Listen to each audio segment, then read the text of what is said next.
Yo, people, welcome back to another watch-along. Chelsea versus Leeds United here. We got the lineups on screen. Big up your damn selves in the building. Make sure you smash up all the icons and that. We're going to get polls up. We're going to get red card roulettes. We're going to get all sorts of things going. But I must say, to begin with, I'm quite happy with the lineup. If I sound quiet, bear with me. I'm going to try and even up the volume. I don't know why my stream deck is not connected once again to my OBS today, but what can you do with this thing? It's just been crashing out on me recently. But yeah, listen, I'm very happy as I turn this up. I'm very, very happy with the lineup, guys. I think that is as close to our... And I said this on All You Can Eat Chelsea this morning with Miz. I want to see our strongest team. It's the Premier League. I know we're in a good run of form under Liam Rossini. He's got a 100% record. We beat Brentford. We beat Palace. We beat Wolves, you know... But we still need to apply ourselves. We still need to fully immerse ourselves into every single Premier League game. We can't get cocky now and get confident and think, oh yeah, we're just going to stroll up in here and beat Leeds. Leeds are fighting for their lives. Leeds are trying to battle against relegation. And we also owe them one after what happened at Ellen Road. I personally, I'm not really thinking about revenge today because I think 3 points out of 6 from Leeds is still poor. But when and if potentially they get relegated, then I might just quote tweet. I don't think a win today is enough. That's 1-1. I think relegation is needed. Relegation is what will make me clap back. But at the same time, I actually definitely would prefer Tottenham to get relegated over Leeds, so I'm not really even rooting for them to get relegated. But you get my point. I think it's a great team. There's no Reece James on the bench, so it tells me that he's still ill. Obviously, I don't really then expect him to come back for Hull City because is that really a priority game for him to return to? Burnley at home after that. He could still be ill. I don't know what's wrong with him. But again, I'm not going to do conspiracy theory today. Arsenal at the Emirates is the day Reece James needs to return. I don't care if you got I don't care. Get the Calpol, get the Nurofen, get the, medication, whatever it is. I don't know what it is. Injections, I don't know what's going on, but just know Arsenal at the Emirates, I need you available. Before that, we should be able to handle our business. We should be able to contend without you. But Arsenal away, if you're back for that and thereafter, then everything's fine. So I'm not too fussed today. So Gusto, is probably the only player that wouldn't start in the strongest team at right back over James. Acheampong starts. I'm very, very, very happy to see Acheampong in the starting 11. Manager's been talking him up. I know his father. I play him all sorts of positions. Brother, he's been on the bench. You and Maresco have been doing him dirty. He's only been on the bench. It's the only position he knows. He starts today. Fofana's on the bench. I think that's probably his best position in the Chelsea shirt, playing right side centre-back or playing right side centre-back in a back three. Not necessarily right back 1v1 out wide there in the games he's been given. Obviously, we've seen him in central midfield as well. Chalobah starts. Cucurella starts. No complaints. Chalobah was very good last game. Cucurella much improved. Santos, Caicedo in the pivot, fantastic again. Obviously, Santos had a knock, so it was a little bit of a concern whether he comes back. He's back. Palmer on the right. Look, I don't know how this is going to look. Last game, Enzo Fernandez played on the left. He had the overlap of Cucurella, or dare I say, the underlap for the little bit of link up they had there. I liked it. I said it in my review. I said it on Big Six. I like the dynamic. I like the difference between an out-and-out left winger who probably didn't give us the right weight of pass, the right decision-making, the right even 1v1 ability. If you're not going to give us those things, what's the point of having you out there? May as well play a left-sided kind of playmaker who's just going to assess all of his options and give us an array of passing, and he created chances. I like the dynamic. As long as Cucurella gives him the width, gives him the intensity, the energy, I like the dynamic. And then you got Palmer, you got Esteval. It could be Esteval on the left. It could be Palmer on the right. It could be Enzo in the 10. However, based upon last game, it's probably not. It's probably more Enzo just as an inside kind of 10. Palmer and Esteval interchanging, which is what I have craved for. These two to play in the same team so we can see the interchanging, we can see the freedom, the flexibility. Both of them are capable of going in the middle. Both of them capable of going off the right. And then you got João Pedro up front, and that's not even a competition who plays up there at that point. On the bench, Mamadou Sarr's still there. I predicted debut will probably be against Hull City at KC Stadium on Friday. I still maintain that prediction. I think Mamadou Sarr will make his debut then. Makes sense. He hasn't played a lick of Premier League football. starts off in the English game in a cup game and then builds from there. He's kind of taking Tossin's role, you know, deep depth. You got Hato, you got Neto, Garnacho, Delap, Guiu, Badiashile, Fofana, and then Sharman Lowe, you know, the academy keeper. So I'm happy with the team. And with Leeds, there's no Calvert-Lewin. It feels very defensive. There's a lot of defenders out there. I mean, even what's his name? Bogle. I think he was at. I've written it wrong. I've put it as Boyle. That's not Boyle. It's Bogle. So that needs editing and refining. I remember him when he came through at Derby County. Correct me if I'm wrong, chat. Was he not part of the Mason Mount, Tamori, Harry Wilson, Frank Lampard team? It feels like he was part of that. Maybe I'm wrong. Maybe he actually left before that. But he came through, I believe, their academy. He's a right back, last time I checked. So I don't know what's going on there. He's playing, according to formations online, quite high up with Aronson. And like I said, there is no Calvert-Lewin. Ampadu's in midfield, former player. A couple former players, because Buonanotte is also on the bench for Leeds. I'm expecting a minimum back five from Leeds with this team that I'm seeing here. And we know we got to find solutions against back fives. We've actually been getting a few goals recently against the lower league opposition. But Buonanotte is on the bench. And I don't mean to lay it on thick with two C's, but how damning is that the player that we brought in to back up Cole Palmer sits on the bench for Leeds? If you're coming here on loan, and I said this when we got him, it's very, very weird, very peculiar that Brighton would loan out such a very good player, such an incredible YouTube compilation creator. Yeah? How on earth are you not walking into that Leeds team? Damning indictment. Damning indictment, in my opinion. Any player that plays for Chelsea should be able to walk into the Leeds team starting 11. So, I think that's very interesting. Very, very interesting. But he joined Leeds immediately after leaving us from Brighton. That was a very non-event in the January window at the early part. I couldn't care less because he's not important to us. I said it in terms of politics, he was never going to play very much, because why are we developing someone else's player anyway? So not only from a quality standpoint was he not really good enough to kind of impact here, but also politically he was never going to play anyway. Remember when James Justin, I remember James Justin at Leicester, young player. Played both sides as well, fullback, left and right, but a lot of injuries in the end and didn't do his thing in the end. But he's in the Leeds team today. Great shout. So yeah, that's a blast from the past. That's a blast from the past. We're gonna go through the chat. But yeah, I'm very happy with the team. Very, very happy with the team. Very happy with the starting 11, and looking forward to the game. I'm confident.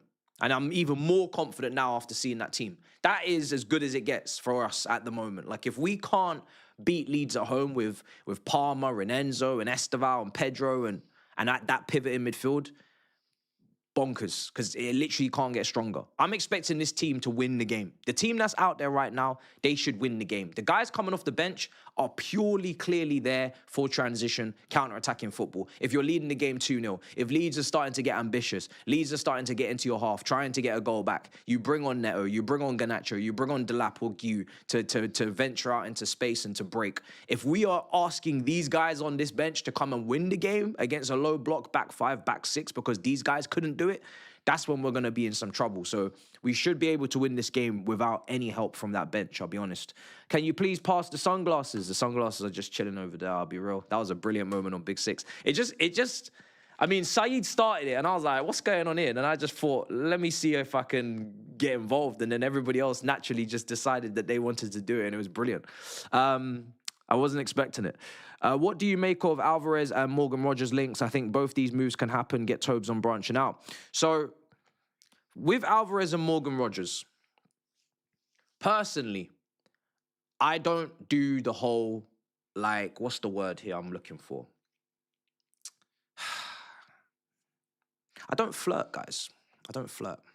We get straight to business, right? I'm not even here to do pre-match. Like, I'm not here to pump fake pump. I'm not here to lie to you guys. I'm not here to get you excited. I'm not here to drum up the speculation, the interest, and then have it, and then crash it all back down and build. I'm not here to do that. It's either there or it's not. It's either clear or it's crystal. I'm not involved. We're not getting Alvarez. Let me make that abundantly clear.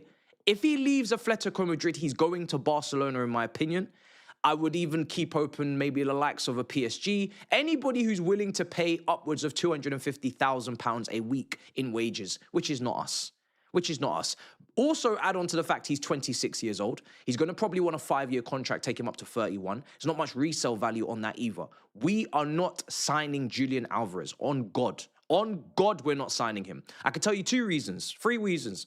The third reason, after the ones I've just mentioned, is don't forget about Omega 3. Don't forget about the Strasbourg striker that we signed that is coming in the summer. I think he may be injured. I don't know what's going on with him. But he is also highly regarded, part of the project, highly rated, highly ranked. We've also got Pedro. We've got, Delap, who said they're going to be sold. It's not happening. So I'm not going to here dress it up and talk about it like it is. I'm not going to get you excited. I'm not even going to acknowledge it. I'm just acknowledging it now because it's super chat. But I'll be real, it's not happening. I'm not doing this again. Last summer, we were getting our hopes up. We're going to get this, that, and the third. Until I see you move differently, I will not address anything that is out of the realms of possibility for what this ownership have already shown they will do. Because why would I pump fake? Why? There's a World Cup in the summer. I'm not bored. You're not bored. I'm not bored. We got football. We got festivities to attend, virtually or in person. We don't need to do this summer. Last summer was kind of boring, potentially. We had to lie to ourselves. I ain't doing that this summer. I'm outside this summer. I'm outside, chat. So I'm not doing it. Alvarez and Rodgers more like Mane and Somerville. I mean, yeah, facts. Somerville, not so much. I think Somerville's in some nice patch of purple patch. I'm not going to do up too much praise and, I like Somerville when he was at Leeds in the Championship, but he's been in shocking form at West Ham, and it's only now he's starting to put things together. So I'm not going to say that I want him. That Mane kid at Wolves looks very talented. It's exactly the type of player that we go for. It's an opportunity. It's a player that will get relegated, that will be available for a snip price. That's the type of player we'll go for. Julian Alvarez, if available at Atletico Madrid, will command interest from about 3 or 4 top clubs in this European hemisphere, and they will drive up the price and they will drive up the wage demands, and we will not go into a bidding war or into a battle with any team over wages or price tags, in my opinion. We haven't done that since Lavia, Caicedo, and that was when we were spending the first billy and when the amortization rules were different. So it's just not going to happen, guys. And on Morgan Rodgers, I don't know. Like, is Morgan Rodgers worth 80 to 100 million for you guys? I've always been very, very unsure about that. I'm not 100% sold. I like him. And if we had different types of... No, these football YouTubers nowadays just read super chats. No, we're just starting with the super chats, razzles, and then we're going to get to the rest of the chat. So just relax, take a touch. I know you might be a bit anxious. I don't know who you support. It's a big day in the Premier League today, tomorrow. Just take a touch. Yeah, scan, look around, relax, breathe. There's no need to be aggy. I think it's your first chat you've put in. Relax, calma, yeah? Calma, breathe. What was I saying? Rodgers. Is Rodgers worth 80 to 100 million? I don't think he is. I like him a lot, but we have to be sensible. Connor said this on All You Can Eat earlier. It's very clever. It's facts, right? And I agree with him. We got a right winger that's ball to feet. He wants to receive,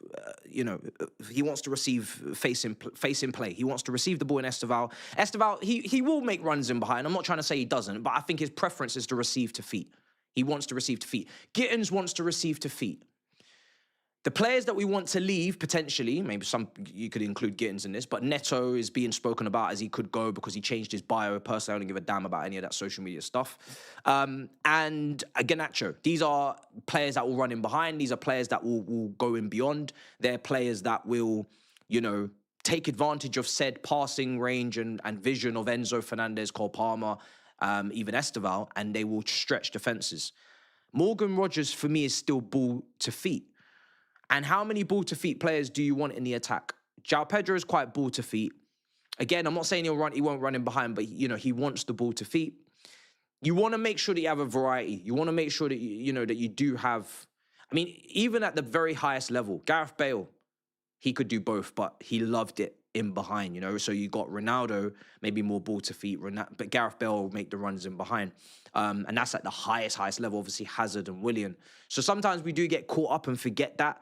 I prefer ball to feet because obviously ball to feet probably leans more to technically secure, probably leads more to visually pleasing football and footballers, but you still need the variety. We do have Neto, but I think they're going to go 2 ball to feet and 2 running behind players. So I'm just looking at maybe more of a Barcola who will make more runs in behind necessary over a Rodgers. Not that Barcola is going to happen, but yeah, you know, that's just my logic. So that's how I'm seeing it. All right, let's go through the rest of the chat. I'm going to put up a poll actually first before I go through. I'm going to go Chelsea. Let's just start with the prediction. I'm sure. Surely you guys are confident. I'm going to check the temperature, but I'm sure you guys are confident. I'm sure you guys are not scared. It's not really Leeds' strongest team. I'm not trying to jinx anything, but there's no Calvert-Lewin. He's been a big big player for them this season up front. So, you know, that's quite a massive loss. So I mean, we couldn't have played a better team, and they certainly could have played a better team. So I am slightly confident. And don't forget Quenda, exactly. Quenda's another player that will probably prefer it ball to feet as well. Although, let's see. All right, let's scroll. You can see Alvarez going to Arsenal. I don't know. It's tough because Arsenal have got Gyökeres and they've invested a lot of money into him and a lot of time. Unless they sell Jesus and Havertz, and Havertz is on mad wages. Don't forget, I don't think anyone's going to match or equal his wages in Europe. No one's paying him what Arsenal are paying him. They've overpaid for him massively on wages. I don't think Arsenal are going to go in the market for a striker in the summer. Personally, I think they're going to at least pursue with Gyökeres for another season. So, but that's just my opinion. I could be completely wrong. They might be really ruthless and might actually just say, nah, out of there. Someone's saying I got the lineup wrong. You're saying that must be due to Leeds' team, can't be Chelsea's team. Chelsea's team's definitely correct. Let me just double check. Yeah, Chelsea's team's correct, so it must be the Leeds team you're talking about. Let me just double check. Nah, it's on point. Team's correct. That's the former Newcastle keeper in goal, isn't it? Darlow. It's a former backup keeper, isn't it? So, man said, what? Man said, don't just read out the first class chats. What about standard class? What about economy? I'm going through it. They got priority boarding. What do you want me to do? Do you know what I mean? They paid for priority boarding. At least give them that chat. You have to give the super chats priority boarding. They, you know, can we agree to that? That's fair. I think is that not fair, chat? What do we think? Priority boarding? All right, cool. Leeds are in incredible form. We started it.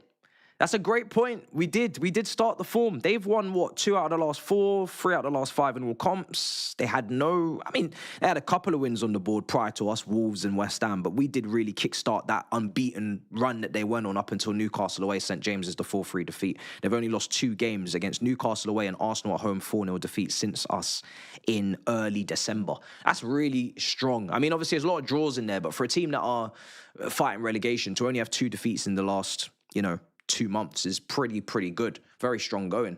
So yeah, it's that's us. We gave them that confidence, and now we must take it away. We must take it. 1.8k in the building, much appreciated. Somerville, proper winger. Again, don't want to get too gassy on this guy. Let's see, can he even make the Dutch World Cup squad? They're not glittered with the most attackers, most quality in attackers they used to be with the Wesley Schneiders and the Van der Vaarts and even the Huntelaars or the Van Persies and all sorts of players. Can he break into that? I've not been following the Dutch team over the last few years or anything, but can he break into that team and be regular, or is he already in there doing his business? Obviously, Depay tends to run the show there. So yeah, I'm interested. I'm interested to see what he's on. Let's see. Chat's funny. Where's my disability boarding? This brother is mad. Let's see this. What do you think about Enzo to Madrid? There's no Enzo to Madrid links that I can see right now. I've always said Enzo is a player that is more than capable of playing for the best clubs in the world. I've never swayed from that. When people say to me, he's overrated, he's not that good, I always say, regardless of whether it works out at Chelsea or not. Maybe the balance in midfield isn't struck. Maybe we can't nail down a position that suits for him. Maybe it's the style of play. Maybe it's the league. Maybe it's the physical. Whatever excuse you want to throw out there, whatever the context is, he is going to a top club. And I mean top 5 club on the planet. And that's what I said. I ain't never changing that opinion. And when he's playing well, people get it. When he's playing poorly, people don't. That just comes with the territory. But that's if I'm wrong and he goes to an Inter Milan or a Juventus or strike me down. You know what I mean? But I really don't believe that will be the case. I really don't believe that will be the case. I'm just kind of going randomly throughout the chat. How many hate watchers? Yeah, that's true. The poll basically reveals how many hate watchers are in the chat today, because there's no Chelsea fan that is not predicting a Chelsea win, I don't think, today. Matt is obsessed with Barcola. I'm not obsessed with Barcola. I'm trying to find... I mean, first of all, it doesn't... right now, thinking about transfer targets is not really relevant because we don't know how Rosenior wants to play long term. He's still kind of patching up and putting together what he thinks makes the most sense to get results. I think he's very results-based. I don't think he's necessarily implementing his own style philosophy right now. And I've said before, it's because he doesn't have the time to. We've got 2 games a week. The fixtures are coming thick and fast. There's no time in between games to really change and revolutionize this team. So I don't know what he wants. I don't know what profiles he needs. I'm thinking still in Maresca land where he needed touchline wingers and dribblers out wide. Maybe he might need inside forwards. So maybe if Enzo Fernandez in this little 10 left pocket is going to be a thing that continuously happens on a regular basis, maybe then a Morgan Rogers in that position does make sense. But then that left back is going to have to provide so much width. He's going to have to provide really some crossing ability, I think, some elite level crossing ability, which I don't think Kukurea is an elite level crosser from what I've seen. So that's the type of left back, definitely not a Hato, not that type of left back. Needs to be like a real Alphonso Davies in his peak days, and Nuno Mendes and Andy Robertson at Liverpool. It's got to be that type of left back for me to kind of compensate for the lack of width that a Morgan Rogers is going to bring, because he's going to want to tuck in. He likes to be in the 10s. And again, this is something Connor said. I'm not even stealing his analysis. If you've got Esteval coming into the pockets and you've got Palmer already in the pocket, can you really put Morgan Rogers also in the pocket? You can't have 3 players in the pocket. You can have 2, but you can't have 3. So there's not really any space in the pockets for all 3 of them. But if you're rotating and Esteval's not always starting, then obviously, yes, you can do it. So, but yeah, you just have to make that all make sense. And usually most top teams are going to ask one of the wingers to hold the width. Not both necessarily, but at least one of them. So who's that going to be? Is it going to be off the left? Is it going to be on the right? Or is it just going to be options? Let's see. You're expecting a draw today. You're a Chelsea fan. EPL turf. Why? A lot of people asking me to come to a whole heap of different countries. Come to Somalia. Come to Kenya. Throw in some flags where you're watching from. Actually, that'll be helpful. That'll be fun. Obviously, this summer I will 100% be probably in some form of America, Mexico, Canada region because World Cup. And yeah, that's just how it's gonna go. We need a striker and a centre back. I ain't even thinking about transfers. I can't lie. I'm thinking about we need to win this game. We need to win Burnley. We need to win Hull. We got 3 winnable games. There should be no bumps in the road. There should be no drop points. There should be no shocks. No nothing. Win those 3 games. That's all I'm thinking about. Beat Leeds today, home. Beat Burnley at home. Beat Hull City. You must, because we need to win the FA Cup. Win those 3 games, and then I got weight off my shoulders. I don't know where that's going to put us in the league. I don't know how many points that's going to put us clear of this team or that team. But I need us to just do the basics. That's the basics. That's the bare bottom barrel. Do that, and everything will be. Not everything will be fine, but that will do for me right now. I'm not looking past that. That's what I'm trying to say. I'm not looking past that. I don't know what's wrong with Reece. It just seems that he's ill. So, yeah, hopefully he's back for the Arsenal away game. I don't really mind him missing Hull City. I don't really mind him missing Burnley. Needs to be back for the game against Arsenal at the Emirates. And obviously Champions League knockouts and all that kind of stuff. We've got flags from Canada. We got, I think, a Dutch flag in there as well. Ghana's in there. South Africa, Australia. Yeah, this is sick. Ireland's in there as well. Somalia's in there. Let me scroll. I think Barbados was there as well. Germany, France, Jamaica, America, England, of course, Great Britain, Brazil. Wow. It's actually, the concept of somebody in Brazil watching me right now is very odd, like in a good way. It just doesn't really make any sense. It doesn't make any sense to me. It's fantastic to see, but it's mad. Doesn't compute. Yo, big up. Yes, big up to you, brother.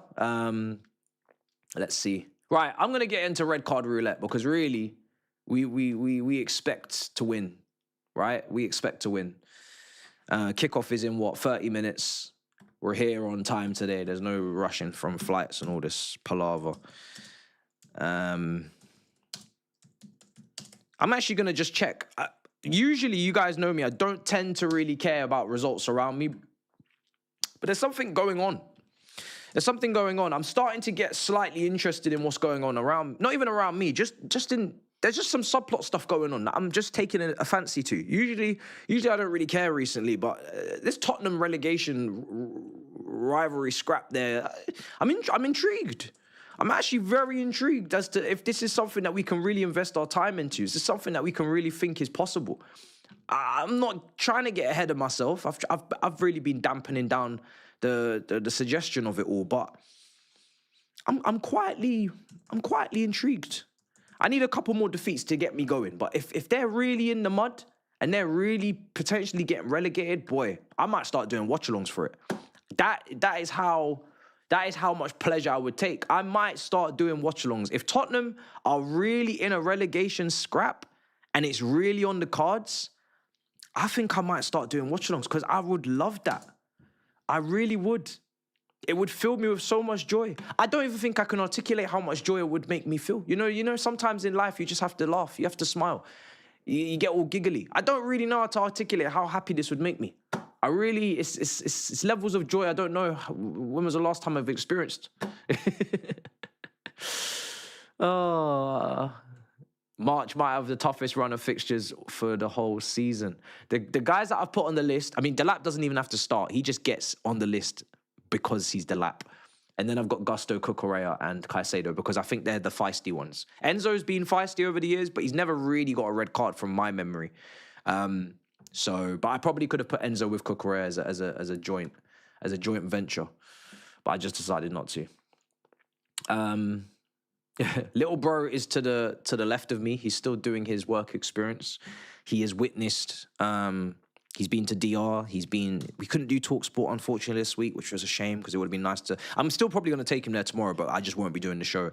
Big up to Tobes. He was on the show this week. It clashed with something else, so I just couldn't do it. Usually it doesn't clash. And he saw the mob. You know, he saw the Man City win at the Anfield mob. That was an incredible watch along as well. We did a little bit of admin today. We did a bit of website stuff. So it's just nice, fun stuff. Loads of different stuff going on. We've got a podcast to prepare for. I've got another branching out recording this Friday. So we're going to move the set around, start doing research on the guest and all that kind of stuff. It'll help me do that. So there's loads of stuff going on. And obviously this week, before I forget to mention, this Friday, we've got the second episode of me and Skull Thuggery for the members coming out. Another probably 45, 50-minute episode there. And then the next Friday, we've already got that episode recorded. So this one recorded this week is for the 4 weeks' time, 3 weeks' time, or whatever it is. So yeah, loads going on. Right. And like I said, if you haven't checked out the Specs Gonzalez episode, that is the last episode uploaded last Friday. And I think it just crossed 50K, so much appreciated for the support. You think West Ham win today? All right, let's look at the other fixtures quickly, chat. Let's see what else is going on, because the Premier League's funny. It's quite funny right now. Today, Tottenham versus Newcastle. I'm interested. I'm hoping and praying Newcastle beat them and they just get further and further down into the doldrums. And for that reason, I do want West Ham to beat Manchester United. Not because I have anything against United. I don't know what it is about United. I really don't wish any ill will towards them. I think they've been down in the dumps for so long that I don't even know what the feeling is. I can't find the feeling of hatred for them right now. I'm struggling. I'm just I'm just let them go. Just do what you want. You know, just enjoy your life. You're playing good football. You got a former manager in charge. Just enjoy it. Just enjoy it. Just spread your wings and fly. I don't feel anything for them. Like, and I know we're going for the same thing, Champions League, but I don't think we actually need them to fall off to get it. And because they've only got 40 games, I've almost actually just accepted they're going to get Champions League. I think out of all the teams going for Champions League, Man United are guaranteed to get it now because of the 40 games. The 1 game a week, the 3 weeks off in March, and they actually have good players in some areas. Like, they're just going to get it for me. If they don't get top 5 with 1 game a week, I'd be stunned. Whereas Villa, they got things to focus on. They got injuries. Liverpool, things to focus on. Again, they're going through it. Ourselves, loads of things to focus on, although I've always thought we're going to get top 5 minimum. I've never even questioned it. But, you know, you still got to get it done. I'm not looking at Man United as the team that we need to move out the way and all that. You know, I just think after they got knocked out of the FA Cup, I just think it's done. I really do think it's done. I think they've just been bad for so long that I'm just not too arsed with them. It's going to take time to build it back, guys. It's going to take time. It's going to take time to build. They are your blood brothers or mud brothers. Josh is either going to cook or get cooked. No in between. I've got confidence in Josh. I've got confidence in Josh in the right side centre back position. I think he's going to do a good job. I think he's going to do a good job. Likelihood of Bruno not scoring an equaliser against us. I couldn't fathom. I think he did score against us for Brighton, didn't he, at Stamford Bridge at one point? But I can't remember if we won that game regardless or if he was part of the reason we didn't. I can't remember.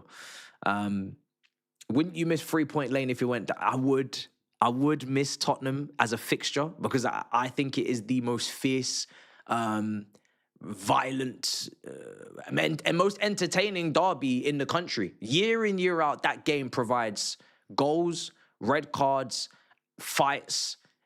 No other derby is providing that every single year, in my opinion. Merseyside derby's not touching it. North London derby has become incredibly one-sided. Our derby is one-sided, but there's definitely something there more. I think the Arsenal one's just become routine.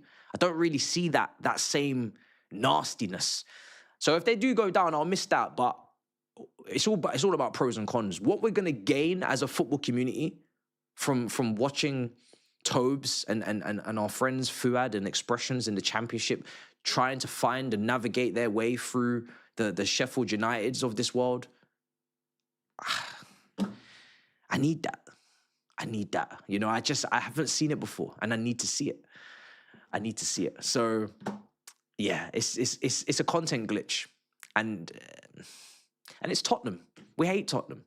And when you hate Tottenham, relegate them. You know what I mean? I'd relegate all my others ops as well. You know, it's not exclusive to them. If Arsenal were in a relegation battle, I would be doing Arsenal watch-alongs every week if they were in a relegation battle. Every week. I would be praying for them to go down. I would be salvulating for them to go down. Licking my lips, yeah? Tantalizing tasting. It would be creme de la creme. But it's not going to happen. So Tottenham is as good as we can get. So let's see. But again, I don't really think it's going to happen. But I still need convincing. I need a few more L's and a few more wins from the others. And then I'm like, yeah, okay, there's something to this. Having Spurs fans at work genuinely discussing their London derbies possibly be a Millwall and Charlton next season. God is so good. Oh, man. Honestly, don't tempt me, man. Don't tempt me with a good time. That would be the best thing to happen this season. Outside of our own achievements like Champions League and all that kind of stuff would always hit like crack before anything else. But if they could go down, it would be top 3. You know, it would definitely be top 3, and it ain't 3. It ain't 3. It's remarkable. It's a remarkable job the ownership have done. I've never seen such a sabotage job in any sport. We're a case study. It's another super chat that came in. Oh, yes, of course, the guy, United Strand, who's trying to cut his hair, is facing a potential haircut tonight. I see a lot of... let's talk about it. I see a lot of Man United fans giving him a lot of shit. He's getting a lot of shit on Twitter. No surprise, Twitter's always the place where people will get all of the negative response. I don't know what happens on that app. I think when people log in... Do you know what? I think it's purely a sensory thing.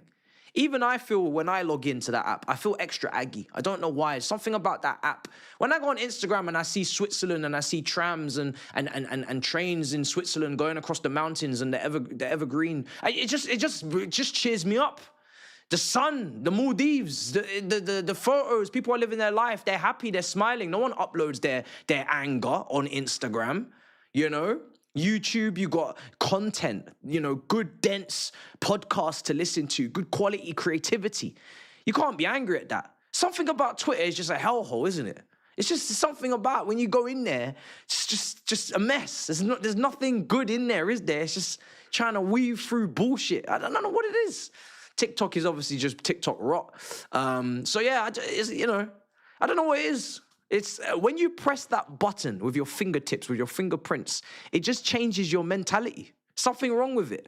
Because even me, I feel it. And then when I come off there, I feel better. So there's something wrong with it. It's actually not, I don't think it's the people. I think it's the place. It's the environment. That's what it is. It's not the people, it's the place. These same people have Instagram accounts. They have YouTube accounts. They don't move like this on other apps. It's the environment. There's something very wrong with Twitter. Very wrong. I don't know if we need to change the color of it. Maybe it's too, I don't know. Like, do we need to make it orange? What would change the name? I don't know. We need to do something, guys. It's always in dark mode. It's always dark. You know, I don't know what's going on. But yeah, in terms of United Strand, yeah, I mean, I don't know what this is about, but I'll ask her privately, and then I won't put it out there because it sounds well like a madness, but I'll ask privately, and then if it is on the pod, I'll ask on the pod. But anyway, with United Strand, that was from Cross Roman 24. So with United Strand, there's a lot of Man United fans giving him a lot of shit, a lot of heat, and I don't get it because this is clearly a joke that he started.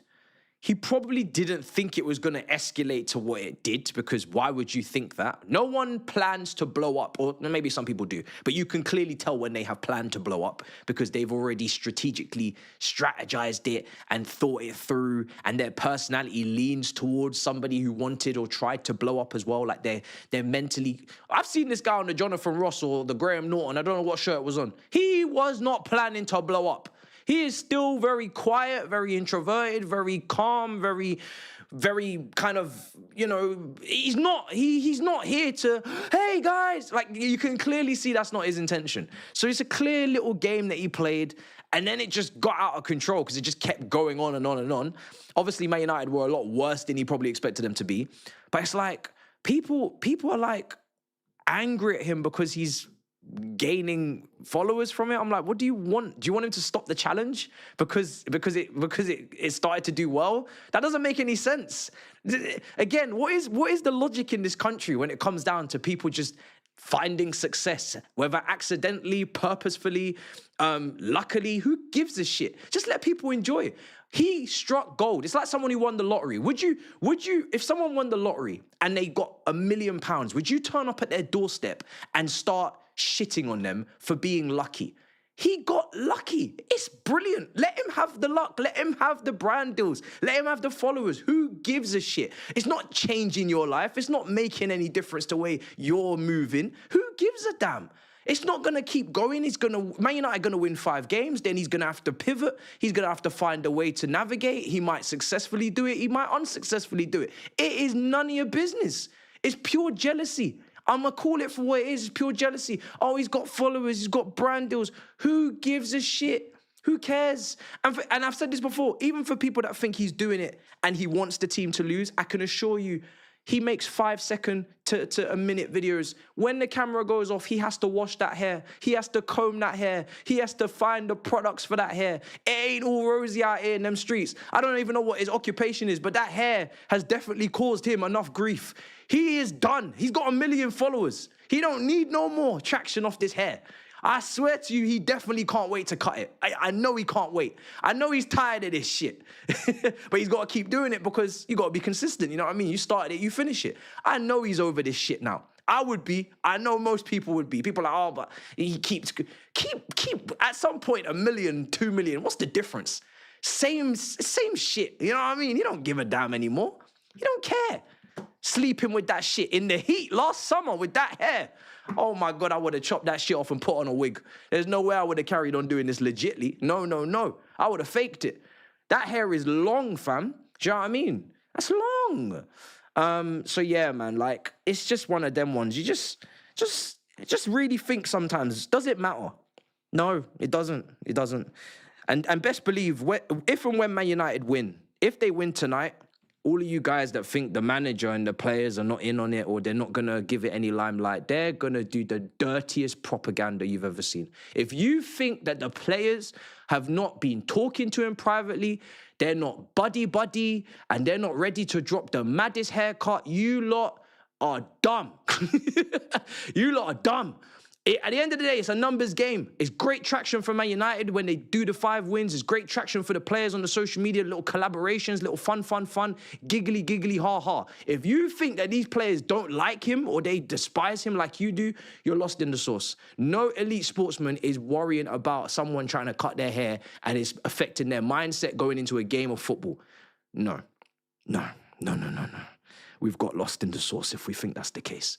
So I want West Ham to win, but then partly I want Man United to win, just so whatever happens, because it's going to be big, whatever happens, and it's definitely going to involve the players and the club. There's no doubt in my mind it's going to involve them. And then when it does, I don't know what the Man United fans that have been cussing them are going to do. Are you going to start hating on Bruno Fernandes or whoever is involved? I don't know what you're going to do.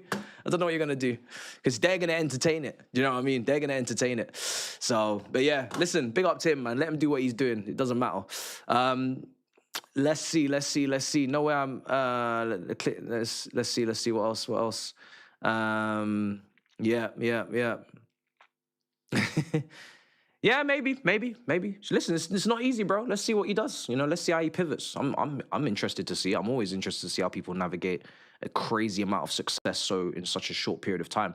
There's definitely a balancing act in any walk of life between steady improvement in any field and steady incline and steady growth, as opposed to boom. Because when you get the boom, you get the blood clot. You know what I mean? When you get the boom, you get the blood clot. And it's when you get the boom, it's scary, bro. Sometimes that much success that quickly is scary because you don't even know what to do with it. You don't even know what to do with it. So it's going to be interesting.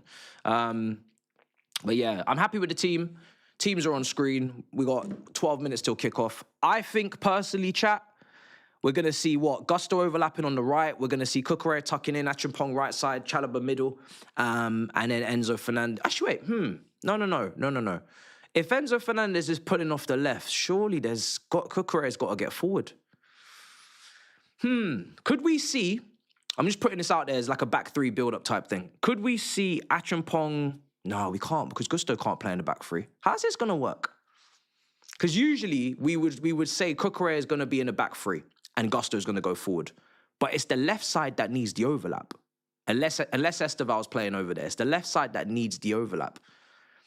Do you know what? Recently, he's just been overlapping both, hasn't he? He's been allowing both fullbacks to just go. So it might just be a situation where you just get both fullbacks. It's Leeds at home, not trying to be disrespectful. He might just let both fullbacks go for it and leave it as an Acheampong, Chalobah, and maybe the little, maybe even a 2-2 back there, two in front of 2 and just leave it.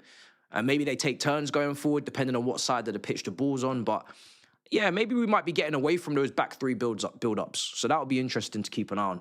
But I'm enjoying the little tweaks as they come, even though the performances are sometimes maybe good and sometimes... But you know what, guys? I'll be honest, this is why I'm not too fussed. If the performances kind of ebb and flow, it's kind of part and parcel, not only of Premier League and the competition and other teams are fighting for important things, but also the burnout that the players are going to have. We already know we've played the most amount of games of any club in this world this season. So, and we don't have the depth. That's the thing. We don't have the quality in depth. We know this. So that doesn't lean into consistent performances over 90 minutes. It just doesn't, on top of the fact that there's some childish antics that will take place and a lack of game management, and there is no Thiago Silva to kind of marshal and police this thing. So there's so many factors as to why this team doesn't actually put in 90 minutes of performance. But I'll be honest, I don't care. If you can win the game in the first half and have a little drop-off in the second, you've come a long way from whatever the hell was going on over Christmas. So, you know, even the best Chelsea teams of all time, have they given us all the time complete 90-minute performances? No, they haven't. Otherwise, we would have won quadruples and we would have never lost any games. So, you know, that perspective is always needed a little bit. But yeah, I think because the manager's changed, I'm a lot more lenient on that side of it. I think with Maresca, I would have had a higher demand for better performances from start to finish because he's been in the job longer. Man United fans, some of the biggest Chelsea haters, you be hating on them. You should be hating on them. Yeah, I know, but you know what? It's not reciprocated. I've told them before. This is not reciprocated. They've been trying to draw me in. I'm not reciprocating. I refuse to reciprocate. I refuse. I grew up on Man United and Chelsea going for Premier Leagues. That is when, and Champions League in Moscow, that is when we will go to war together. I actually rate you guys too highly as an institution to do this. You're too big for this. Yeah? You're too big for these little squabbles over Champions League places. I'm saying I'm too big for this. And I'm fully aware that you're a bigger club. So I'm not going to entertain this I'm not doing this with you. I've said I've moved on from this, and I'd also like you to move on. It's difficult for you because you finished 15th last season, so you're a bit happier. But at some point, we've got to get our shit together as two institutions. Jose Mourinho and Ferguson, we need to get back to that. We need to get to the upper echelons of the Premier League. We can't be doing this. It's embarrassing. It's like two homeless men squabbling. It's not good. Both of you get your shit together. You know what I mean? So for me, I can't do it. I'm sorry. I can't do it. I can't do it. Not with you guys. There's something, because I've seen us compete at such a high level, I just can't relegate these two kits and cloths to this level. I just won't do it. I won't do it. Did you watch the High Performance podcast with Poch? I actually didn't. I need to put that on my save to watch later list because I do need to watch that. And I've been binging different podcasts and all that kind of stuff because I'm still learning the trade myself. So I do need to watch that. But I did hear like little snippets of he's going to be, or he's obviously, you know, giving propaganda to Tottenham and potentially could go back and all that kind of stuff is going on. So, but I need to watch it. Let's see. What's the latest on Levi Colwell? I don't think there is any update. I think Lavia is meant to be back training in individual training. Again, I'm not really getting excited about that for obvious reasons. I'm just kind of just gonna let that play out how it plays out. I pray to God that he comes back and he's never injured again. But I'm not going to get my hopes up, you know. I think we've been burnt by this bridge too many times now. I'm just going to put it to the absolute back of my brain, and if anything good happens, then I'll just let that be a surprise. But I'm not focusing on it too much. Because if a setback happens, I'm not crashing out. I'm at that point now with Lavia where if a setback happens and they say there's been a regression in his recovery or I'm not going to even bat an eyelid at this point. I'm just going to just feel sorry for him for a moment because he keeps having these hurdles, and then we're going to have to just strategize without him as we have been doing the whole time anyway. So, hey, Matisse, which previous Chelsea player in their prime would you bring back to this squad? Boy. That all goes down to what position is of greatest need, but also which intangible attributes are lacking, and leadership and guidance and quality decision making is needed in all areas of the pitch. Left wing, centre back, central midfield I won't be entertaining certainly for this, nor goalkeeper, just purely because if you ever bring a player back, it's very rarely a goalkeeper. It's just not the position for it. It's between John Terry for the growth development of Achampong, Mamadou Sarr, Levi Colwell, and whoever else that is promising and young. He would absolutely catapult their careers into another dimension with his discipline, with his quality, with his leadership, with his, you know. And then Hazard is an easy one because left wing is on his arse, and that just like is an immediate upgrade on a position that is probably our worst in the entire squad. in terms of depth and in terms of starting. So, but then Hazard isn't the type of intangible that you want to have maybe in this group, because he doesn't train very hard and he does like to play the Nintendo DS and eat the burgers. So is that really what you want to bring into this squad from an intangible standpoint? Because there's a lot of other players that will be influenced or potentially look up to him, but for the wrong reasons in that respect. And they're not going to be able to match the technical level because he's a freak. So that is a little bit of a thing that I'm thinking. And then up front, because we don't have a top striker, you could pluck out anyone, couldn't you? But I probably would go between Hazard and Terry, I'd say. Yeah, it's difficult. Obviously, Drogba's there as well. Drogba's a great shout. I think the deficit between Garnacho and Gittins to Hazard versus João Pedro to Drogba is why I'm probably not going to go striker. Because the left wing position is bonkers. It's my new favorite word now, bonkers, and I'm gonna keep that. I'm gonna keep using that for a while because there's a lot of things that are boggling my brain. Right, let's see what else. I grew my hair for almost 2 years. I promise you, man, that even he's getting tired of this shit. A lot of maintenance, bro. The maintenance is mad, and I know he's got no experience of said maintenance. This is definitely his first and last time growing his hair out this long. There is no history of this man of having this much hair on the internet. JK Kang says, I believe Steve is on the left and Andre drops into the middle to form the back three.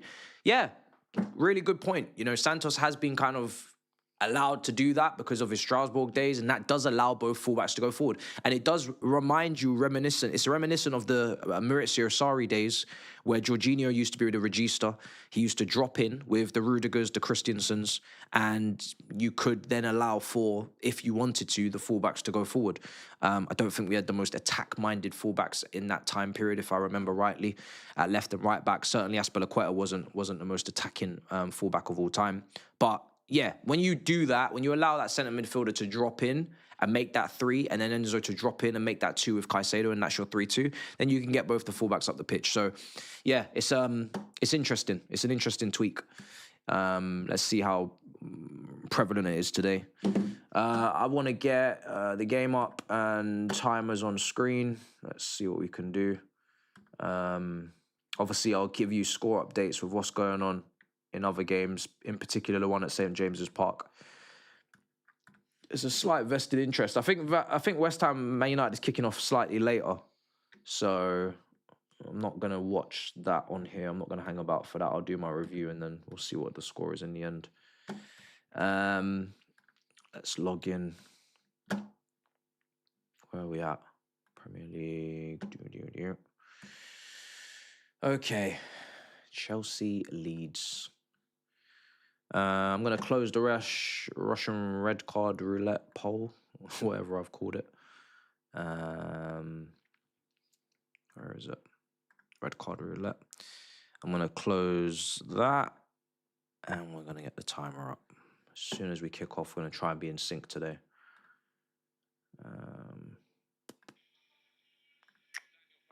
I was hearing this game wasn't sold out as well.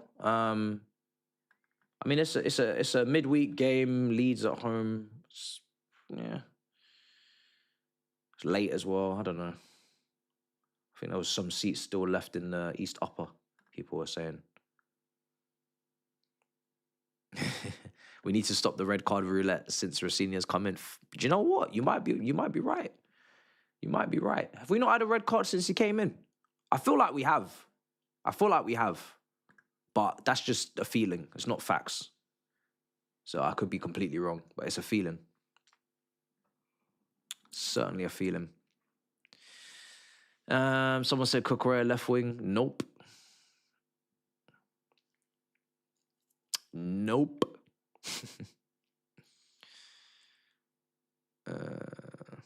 Right, I'm just going through the chat before we start. Yeah, the beard's growing back for me. We're getting back. It's nice, you know. Do you know what? It's very nice to know that we can return to status quo quite quickly. We took a gamble for content, And it was a risk because you know how much it took for me to grow this beard. It was a difficult moment in life for us all to watch me have to do that and struggle year after year on this channel. So to just wipe it all out was a big moment. But it's coming back, and it just makes me even more adventurous. I might dye my hair soon. I don't know. I might do cane rolls. I might do anything, chat. Now I feel like I can do anything. And the hair can just return. There's no consequences. It's good. I might take more risks. All right, we're kicking off soon. Oh, we should be kicking off already, actually. Let me just... Yeah, we're kicking off. Timer's going to be on screen. Come on, let's do this. We need more flags in the stadium, by the way. I love the flags thing that the Shed End are doing. If we could have that, like, my dream is to see that all around the whole ground. It's probably a pipe dream. I don't know why Chelsea don't just fund that. Surely that's not going to take up too much of the budget. Of course the timer's going to be wrong. That's crazy work. You know, I don't know. Surely that's not going to take up too much of the budget for them to just invest in a whole heap of massive, colourful flags like that and just have it everywhere. But I do love seeing that in the Shed End. Maybe at least in the Shed End and the Matthew Harding end, both ends, and then do it like that. Maybe not the West Stand and all that, but yeah, it would be nice if they could do it. Time is going to be set at a minute, so we can sync up. Bear with. Let's just see if we can sync up.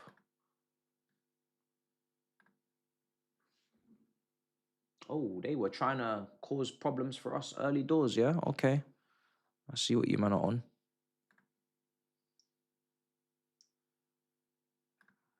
Okay. Leeds got something for us. I need a performance. Well, I need a win. I'll be real. I don't really care about anything else. Right, let's get this over here.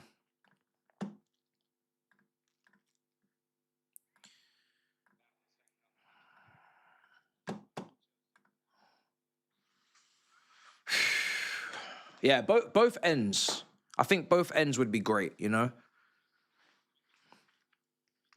Those are the singing sections for me. I feel like the Shed End and the Matthew Harding, that is the singing sections. If we can get those two ends to be severe singing sections, and then just let the sides do as they please, almost, that would be good. But yeah, early shape, chat. First couple of minutes gone. Cucurella back four. Achampong, Gusto in line with Cucurella. Achampong and Chalobah and Santos kind of looking like he could drop in between that centre-back pairing if need be. Caicedo dropping deep. What I like about Caicedo and Santos is they both can drop deep. There is no kind of favoritism there in terms of who we really need to drop into that space. I'm pretty trusting of both of them to do it. Both pretty press resistant, both good passes.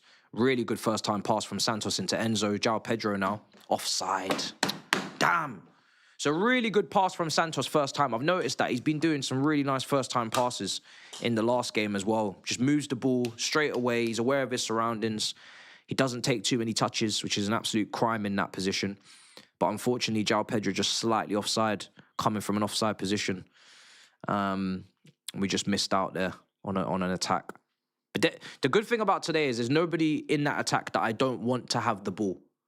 Everybody in that attack, I'm happy to see them have touches. I'm happy to see them have the ball. So hopefully that's justified. And they all have good performances when they have the ball and they make the good decisions that we know they can, because there's no liability today in possession. I think that's the biggest thing you can say about this team. There's nobody that you're looking at in possession and thinking that's going to be an eyesore, you know?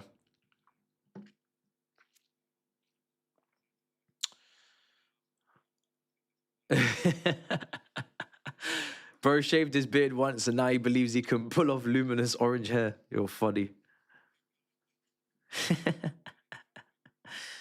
Oh, dear me.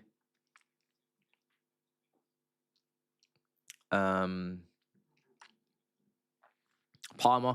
Yeah, Palmer did drift off the left as well at the weekend. I forgot to say. So that's something I didn't even say prior to the game. But if you do see Palmer in that left channel, it's certainly something that we saw a little bit in the last game. It was kind of a combination between him, Cucurella, and Enzo Fernandez kind of hovering in that left. No one out-and-out left winger, but a combination, a trio was forming over there. So... But yeah, if Palmer's got the freedom to move around, then there's no, outside of the injury issues that he's already publicly come out and mentioned, which is nice. It kind of means that we don't have to keep making excuses, you know. We're just saying it as it is. He's not fit. It's nice when players come out and kind of do that, just put clarity on things.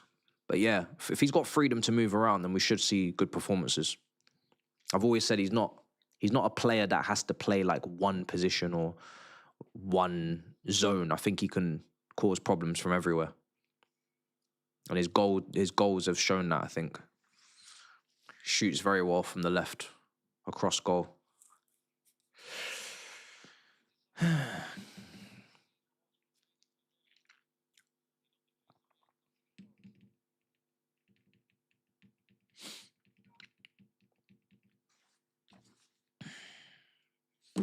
Five minutes.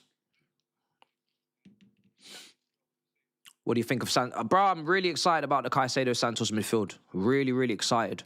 I like the fact that it gives Enzo a bit more freedom because I think off the ball in the pivot, he is a liability.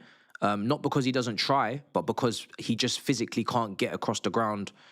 And he just, you know, from a ball-winning perspective, when we're trying to defend and we're trying to track or chase a Morgan Rogers or an Iwobi, he just isn't going to win that duel. So that in itself is a liability, you know, in the middle. We're just more open. So I think him in a midfield three with Santos and Caicedo is very refreshing. Very, very good. Here's Gusto.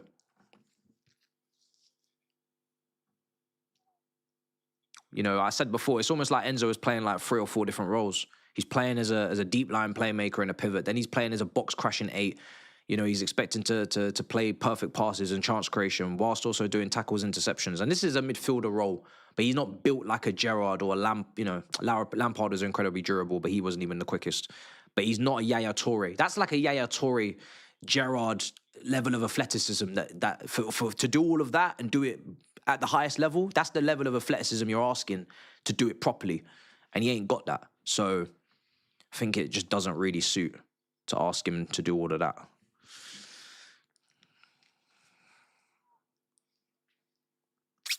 We're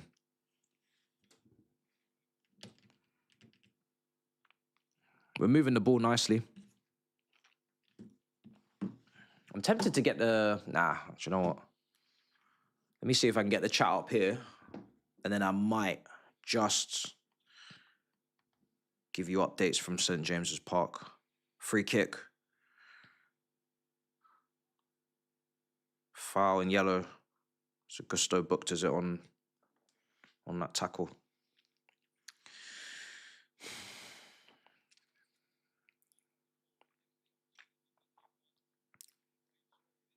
Appreciated 2.5 in the building.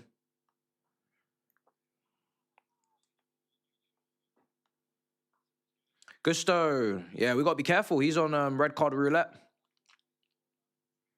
He is on red card roulette, chat. He had his own slot. He really had his own slot for that reason.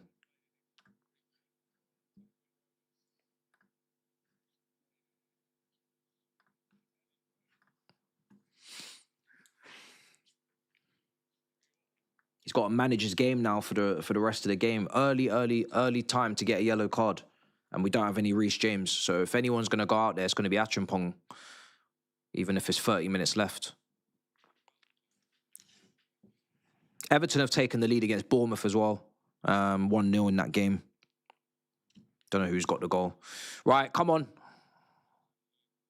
Gusto. Palmer. Yeah, not seen Esteval much yet. Good, bro. Santos, lovely. First time again. Oh, Santos. The line breakers, baby. It's that Santos line breaking passing. This is my star boy that I was gassing for like 2 years on this channel. I'm so happy to see him finally getting minutes. He's the biggest winner at this Liam Rossinho appointment. Obviously, Cole Palmer, some people will say, I think it's a bit too early for that. But Santos is the biggest winner from this Liam Rossinho appointment. This is a player that is ready, bro. He's ready. He's a really, really good midfielder. Really good midfielder. And I didn't like the fact that he was being pigeonholed as this Enzo box crashing 8 only. He can play as the 6. He can play deeper. He can get in there and start attacks and win the ball back and all that. He's really, really good, man. He's good.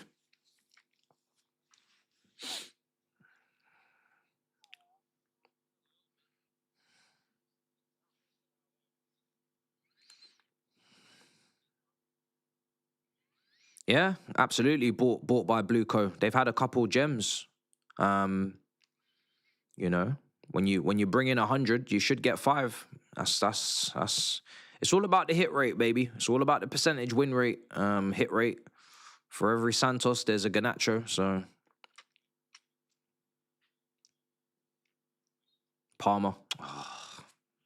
And Santos was very early as well. I think he was. I don't know who takes credit for it. I don't really care, but he was very early. I believe he was the first window for the sporting directors. Correct me if I'm wrong, chat. I think he was the same window as Enzo Fernandez and Mudryk. And Datro Fofana, I believe, as well, actually, in that window, the January window. I think he was part of that window. He was really, really early. Or was he the first window? I used to think he was the first window with Cucurella, Fofana, and Chukwuemeka, and Koulibaly, and Aubameyang. But then people were telling me, nah, he's definitely not. He's definitely the January one, so I just got confused. I don't know what window it was now, but it was one of those two anyway.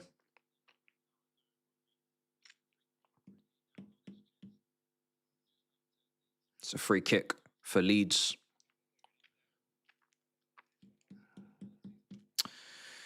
Bring on Lavia second half. I think you know Lavia ain't here, mate. Maybe you don't, but yeah. Caicedo right back Lavia is not an option. It's not an option.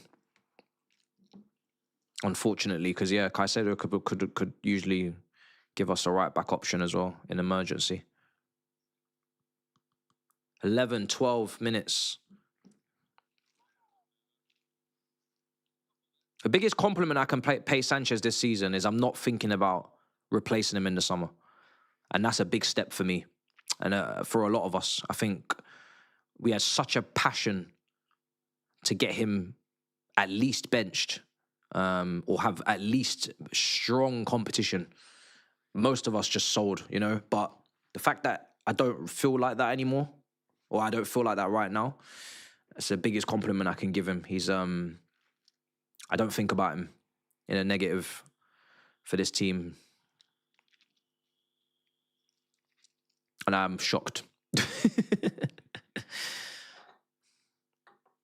He's truly the one that has shocked me the most. I remember a lot of people like turning on maybe like a Jorginho in the early days or a Cucurella, and I never did. I always thought, you know, these guys, they got something. But Sanchez, nope. I really thought he was a clear bozo. So for him to recover is a shock for me. Massive shock. Massive surprise. It's a good ball, Cucurella. Oh, cut back. Go on. Go on. Oh. Damn. Needed a yard. Throw in.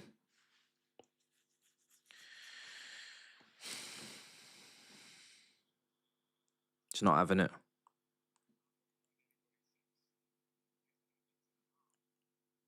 Yeah, referee needs to get it sorted. I need to get a turtleneck, man. This guy's out here. He's not even wearing the club merch. Slack him. I actually had one and I dashed it. No, I didn't dash it, but I gave it to charity. Now I need to get a new one. I didn't think I'd be wearing turtlenecks anymore, but this brother's out here. He's using them. Good block. Throw in. 14 minutes gone.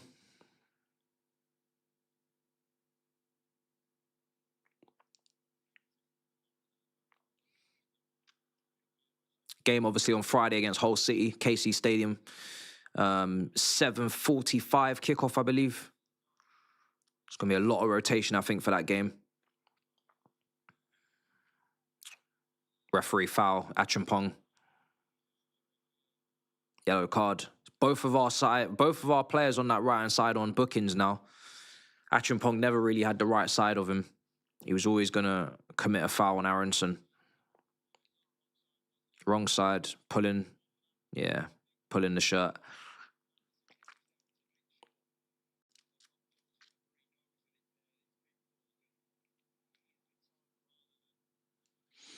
But yeah, that right-hand side is in a bit of bother with the yellows.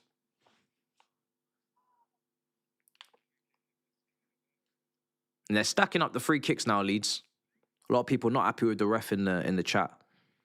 You could, yeah, Mamadou Sarr could become someone that maybe gets a debut earlier than we expected just because of the yellow cards that are being racked up. However, I would predict that Wesley Fofana would come on before him. So if you're going to see someone come on this side of defence, it's going to be Fofana for me. I don't think it'll be Sarr.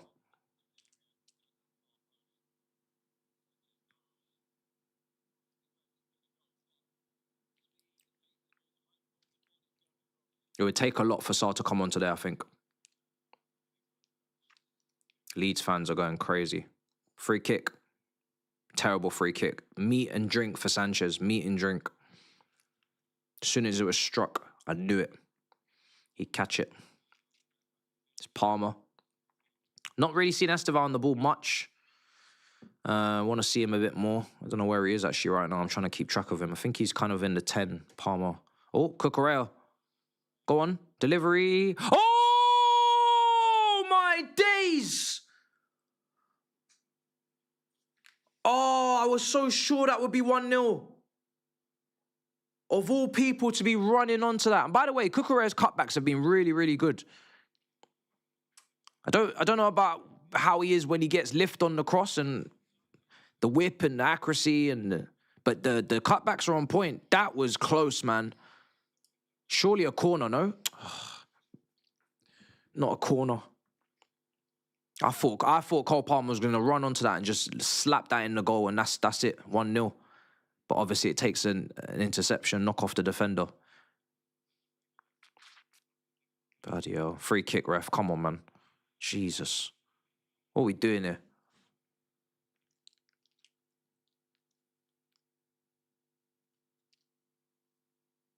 Yeah, the passing is very, like, it's very cutthroat. I like it. Santos today as well.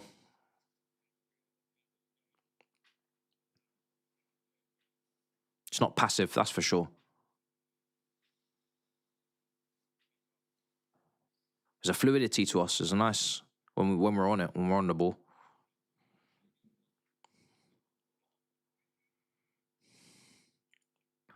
I think the interchanging of positions between Palmer and Esteval helps the fluidity as well.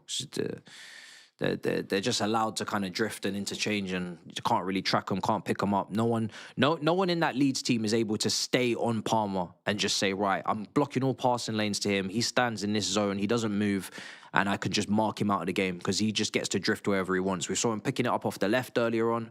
Then he's moving over to the right, then in the 10.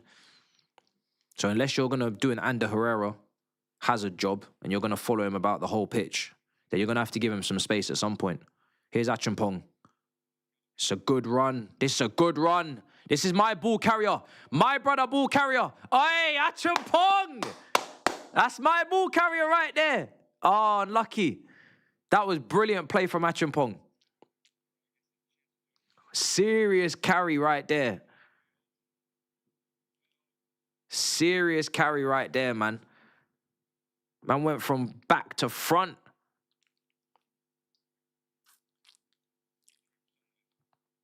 Enzo.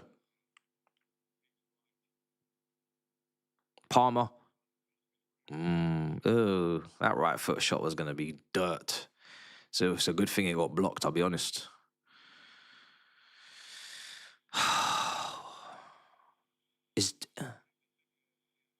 Oh, a Leeds booking. Lovely. At long last.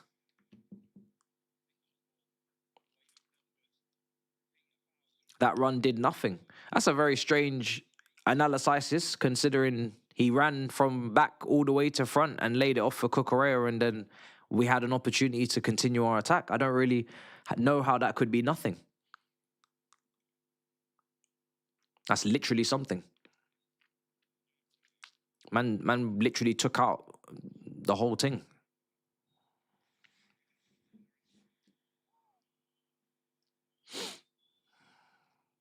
"19.5 minutes on the clock." I'm enjoying watching us when we have it. There's a nice unpredictability about the way we're playing. People are getting on the ball.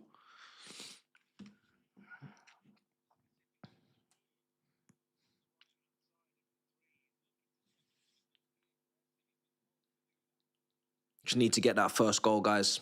Of course. Put Leeds in their place a bit.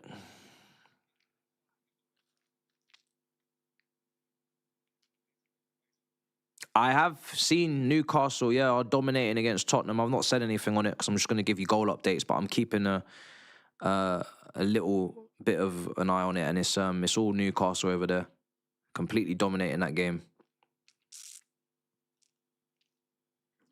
20 minutes, 30 seconds. Got a free kick. Don't know what's going on. Just going to keep it. Enzo. Ooh, I saw that run, João Pedro. Oh, unlucky. Unlucky. You could see the chance from a mile away, and the new Enzo would find him. He just came back from an offside position, and he's onside. It's a great pass, chest it, left foot volley, doesn't really catch it. But that's what he's doing. He's done it a couple of times, and he obviously got it wrong one time. He was offside, but he's running. He's coming in from offside positions and coming back onside and angling his run and then going and getting the advantage that way. None of the Leeds defenders are picking him up because he's standing behind them. Hopefully it'll work sooner rather than later for him.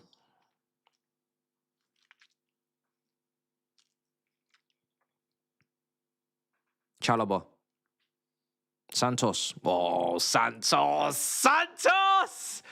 I love this kid. This guy is talented with them first-time passes, man. Cutthroat. Manager slicing this Leeds midfield. Ugh, look at that. Took out 3 midfielders. 3 Leeds players he took out with 1 pass. Palmer on the half turn running that goal. That's what you want. That's how you find your 10.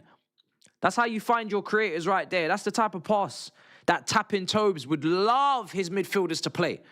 He would love his midfielders to be able to play this type of pass. This is what he's been crying out for. Every time Gallagher, Bentancur, Basuma, Sarr, Bergvall, none of them can pass. None of them can pass. Blah, blah, blah, blah, blah. But yeah, he's been trying to come at me for Santos propaganda. Are you watching? No, you're not, because you're watching your team. But hey, listen. This is the type of passing you don't have, brother.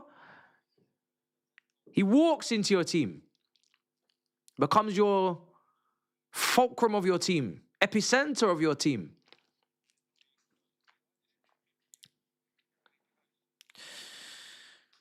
We got a free kick here in a good spot.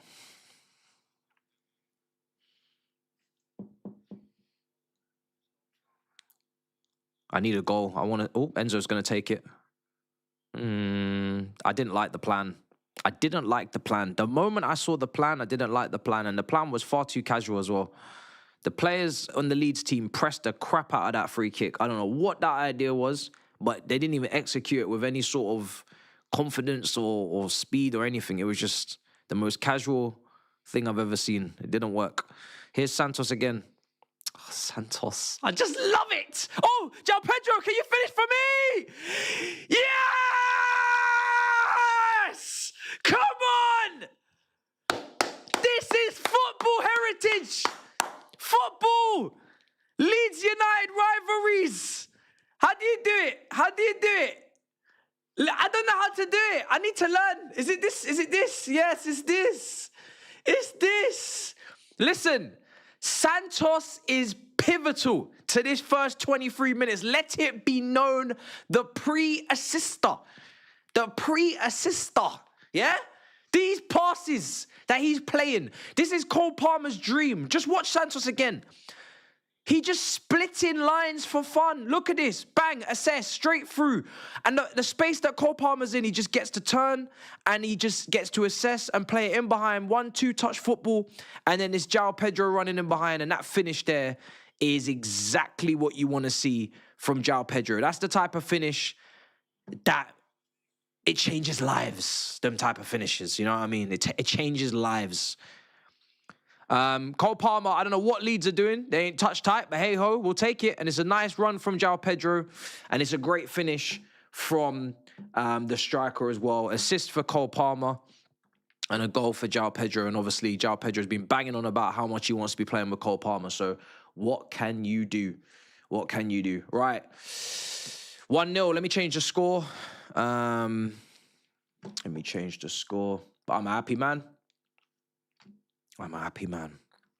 Doesn't get any better than that, chat. What a goal. What a finish. And that's 1-0. That's 1-0. We're back in the big time with this boy. Putting the ball in the back of the net as he should, as he can. Wow. That was really, really good football as well. Really, really good football. What is going on here today? And we deserve it. I think the football's been really good. Football's been really good in this first opening part of the game. So, like I said, I've been saying it. Santos. He's been literally carving open opportunities. He's not even allowed for a second these Leeds players to rest. There's been no sideways. There's been no donut-shaped football or anything like that. It's literally just been, we're going straight through the heart of your team. We're going straight through the middle of it, and that's it. We're not beating around the bush today. I'm glad the goal has been, you know, a reflection of how we're playing. Sometimes you don't get it, and then it gets dark, and it gets very dark. Everybody should be happy so far. Man said it's just done 2.0. Nah, listen, I said before the goal, the performance is good. In terms of on the ball, obviously, they're having their little free kicks and all this, and we've got a couple yellows and whatnot, but when we have the ball, we're playing well. When we have the ball, we're playing well. We're playing well with the ball.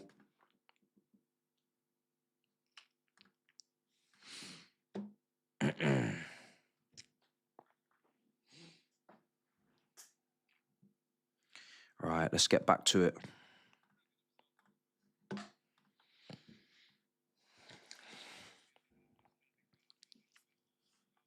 But yeah, right now, Leeds are struggling to pick up Palmer. Santos.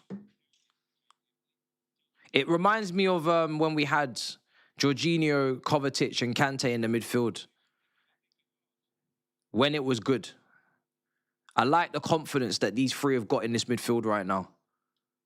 Santos is just bopping it. He's taking responsibility.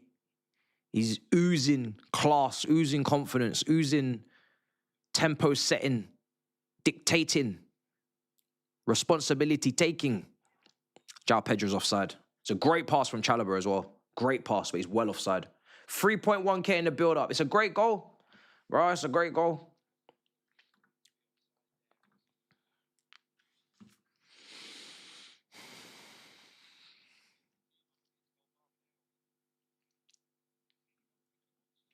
But yeah, right now, man of the match for me, man of the match Santos. I'm just so impressed. Because without his bravery on the ball and without his ability to break lines, Cole Palmer doesn't get found. And then moments don't happen and things get very passive and boring and plain. But he's starting. Cucurella's dived in. That's crazy. That's crazy from Cucurella. Crazy to dive in like that. Can't be diving in like that, Cucurella.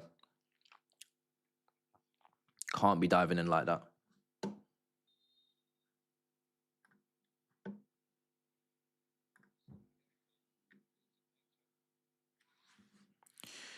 "28 minutes.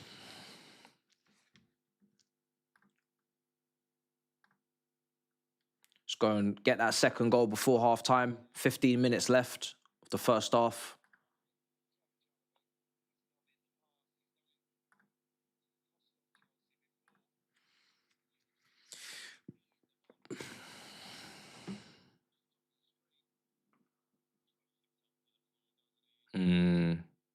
Yeah, Cucurella's been left for dead there.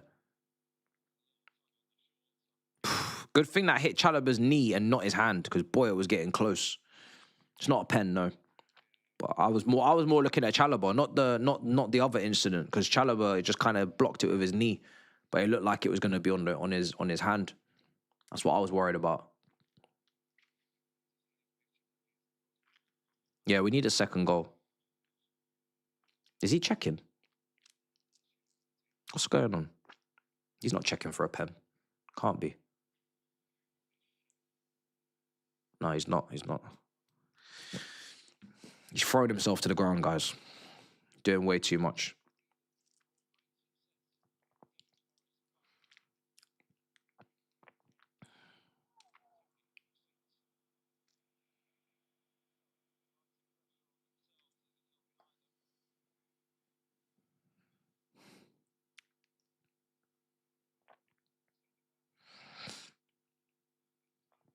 Here's Chalobah. Santos. This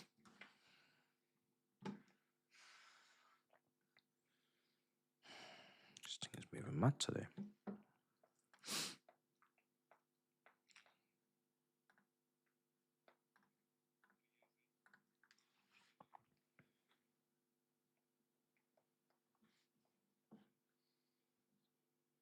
Yeah, it's good, man. Let João Pedro keep racking up the goals. That's his 10th Premier League goal of the season. My target for him was minimum 15. Minimum. I didn't set that target, but João Pedro 15, and he's on course to do it. You know, he's on course to do it. He can definitely do it.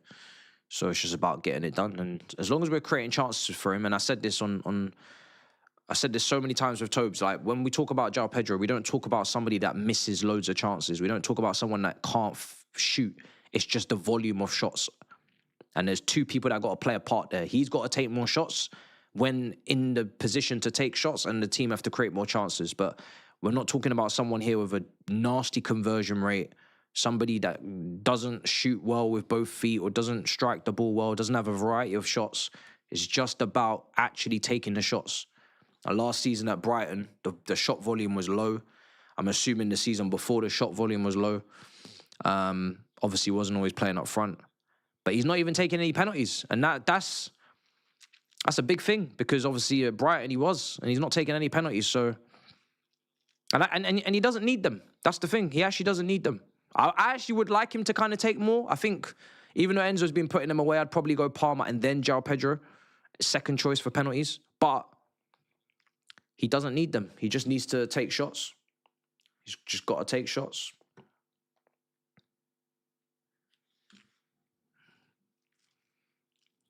Cole Palmer's definitely going to make a big difference to him at the moment, as he said.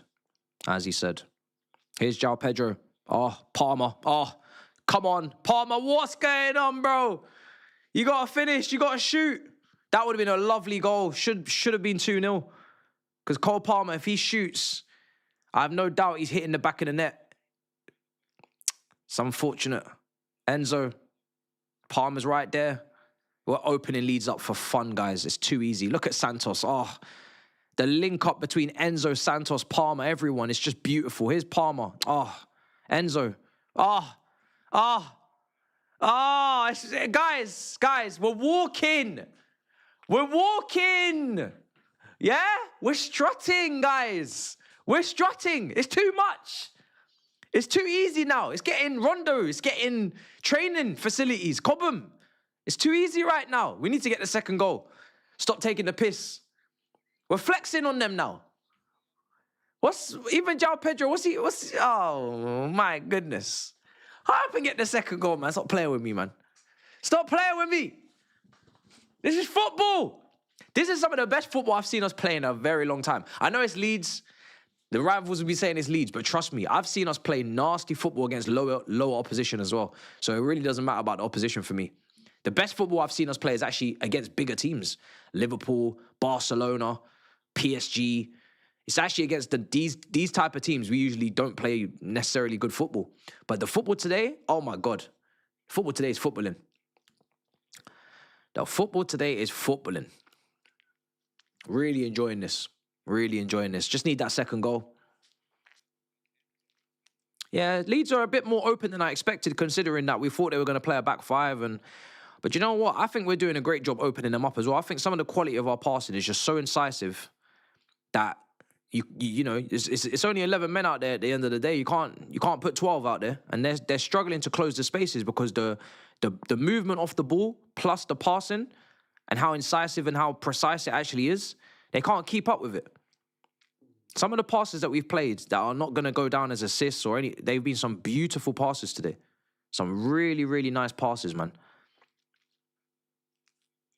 Santos, Sanchez. Just need to get that second goal.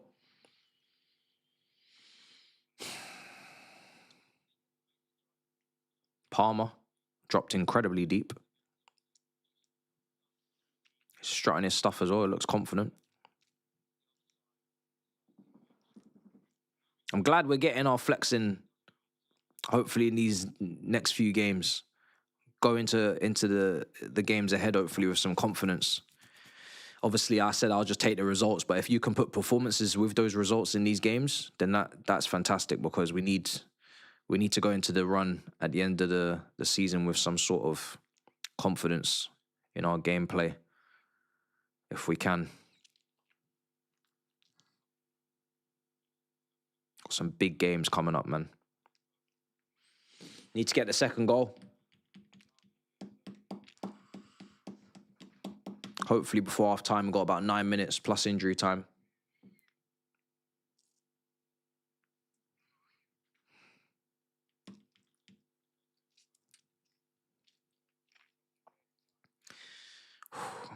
This has been one of Palmer's best performances since God knows when.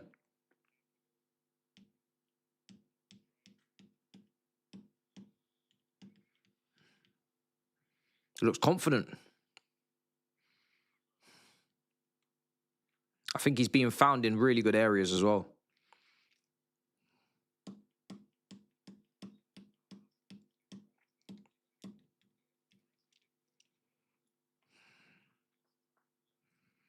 He's created. Obviously, he had a couple of little heavy touches here and there, but you know, he's created some chances. He's got an assist. It's been a good performance.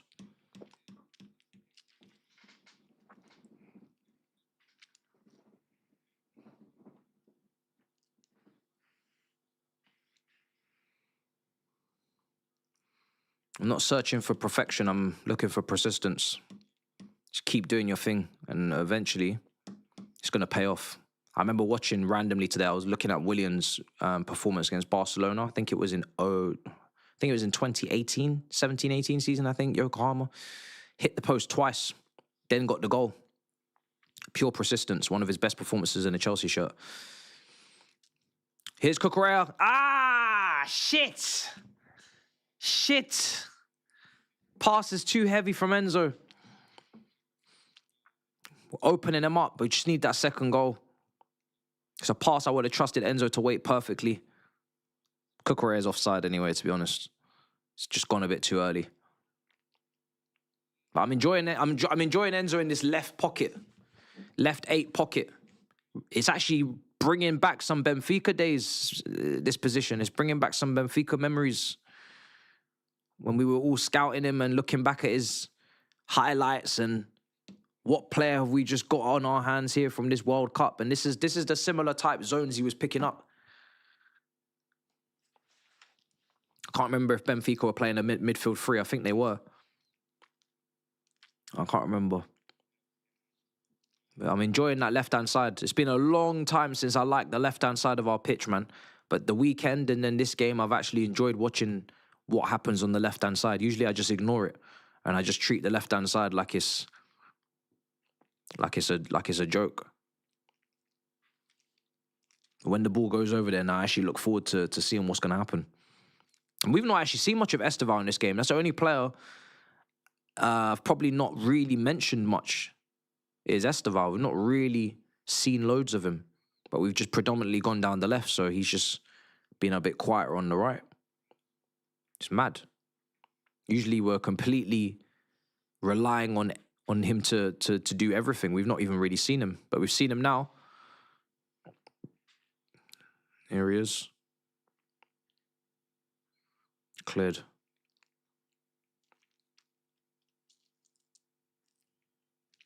That's the thing, yeah. We need to be comfortably ahead before we start making subs.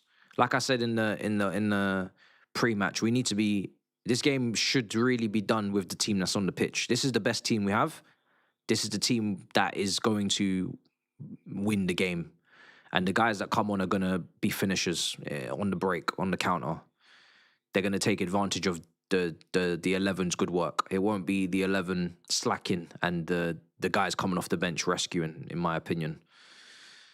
There shouldn't be any rescuing going on. Need to win the game with these guys. Sanchez goes long. Zhao. Is that Gusto? Oh, what's he doing there? Esteval. Oh, foreign. Nope.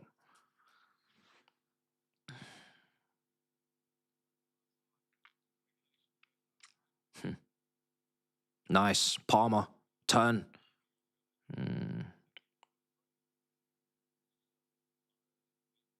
Palmer, Santos.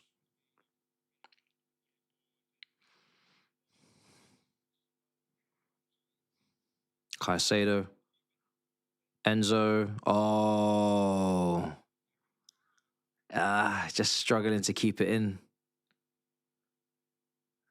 Cucurella. Enzo. Santos. Loving the passing, man, in this midfield today. It's making me very, very happy. To just watch, and this is the thing, if James was fit, it's mad. Imagine Palmer, James, Enzo, Caicedo, and Santos all on the same pitch, passing to one another. Oh my days. Oh my days. I think I'm in heaven. I think I'm in heaven. If I get that, them five, blood fire. I'm in heaven. Studs are rolling, chat. If them five are on the pitch at the same time, rolling studs, oh my days. It's mad. Esteval. Oh, he tried to do something. Tried to recreate Barca.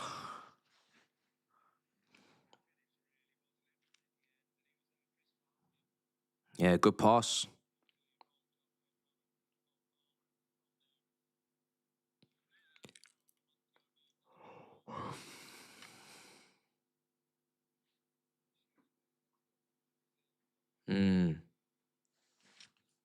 Yeah, very fluid today, man. Very, very fluid football. It's as fluid as I've seen us in a very long time.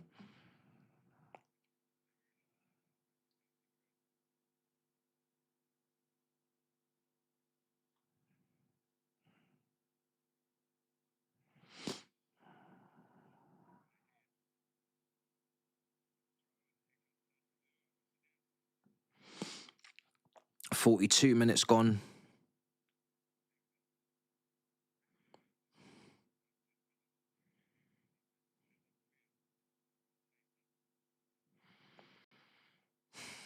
"43 minutes.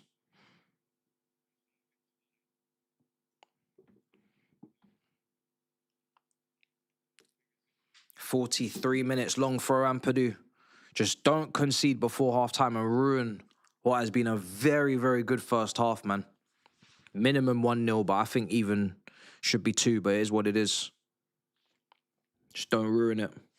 Apparently Newcastle have taken the lead. I've not been watching because I've been so enthralled with my own team's nice performance today, but apparently Newcastle are doing stuff.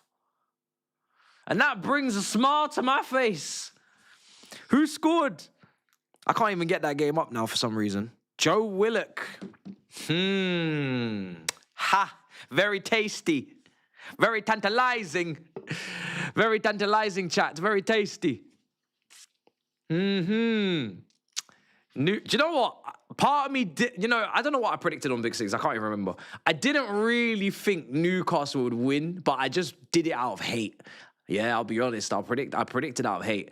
But because Newcastle have been so poor themselves. If Newcastle go there and win with the games that Tottenham have got coming up, oh my God, it's tantalizing.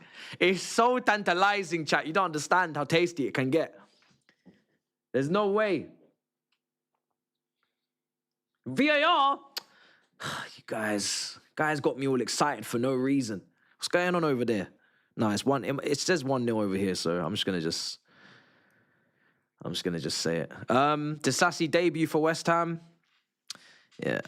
Oh, it's a VAR. They're checking it. Chelsea back in possession. 45 minutes gone. Getting close to half time. Oh, man. It could be a great night. Ideally, West Ham beat United. Not because I hate Man United or anything, just because I need West Ham to stay up so Tottenham can get relegated. Balling behind for Cucurella cleared. João Pedro, Enzo.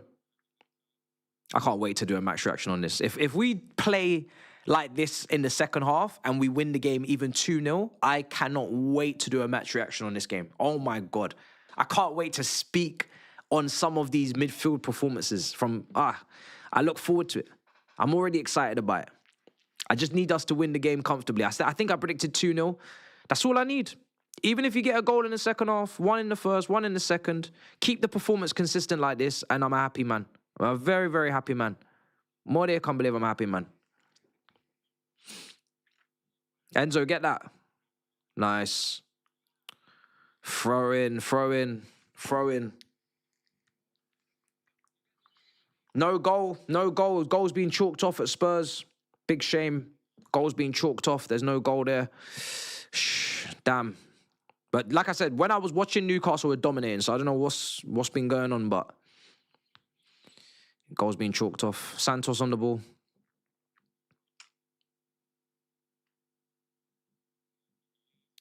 Achampong. So glad Achampong's starting, man. Prayed for times like this. His first deputy to Fofana. We've prayed for times like this. Oh my goodness.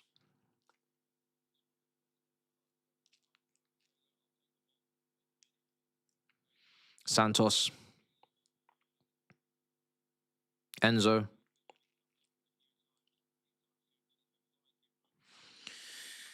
Getting close to half time. Cucurella. João Pedro. Pass is poor. Overhit.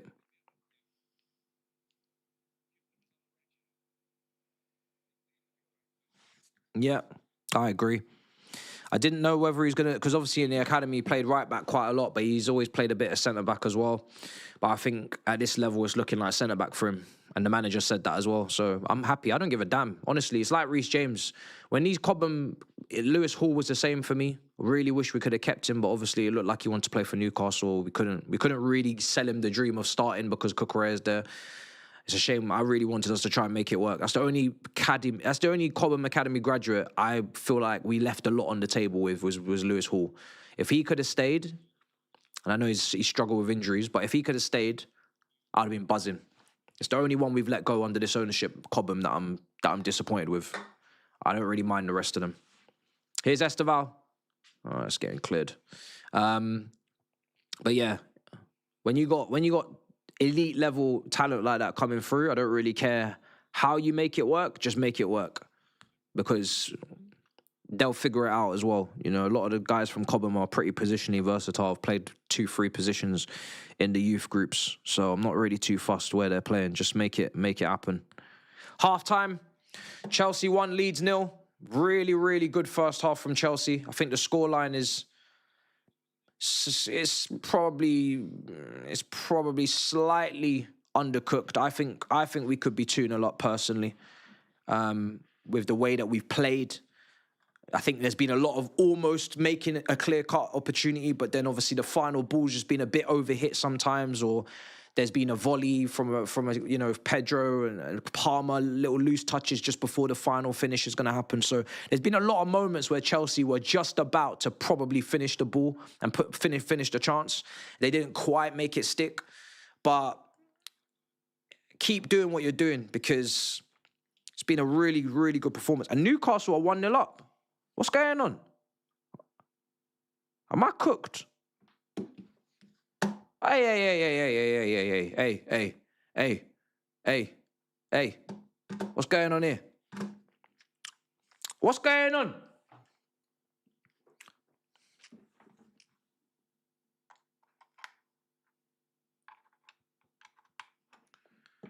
Hold on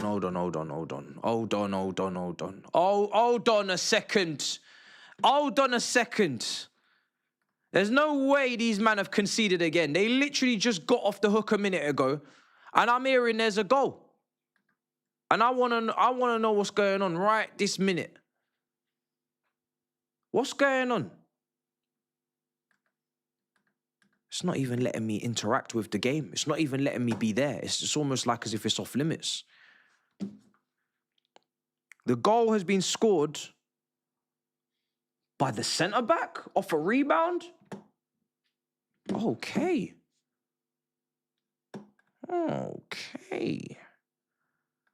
I'm very intrigued. What's going on? Let me even make a... I'm going to ask. I don't know if he's gone to the game or...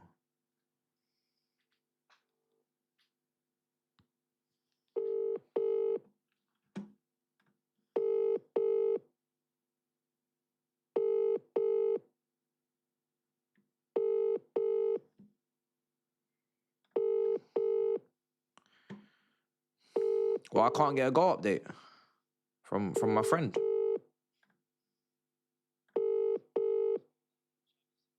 Wow. My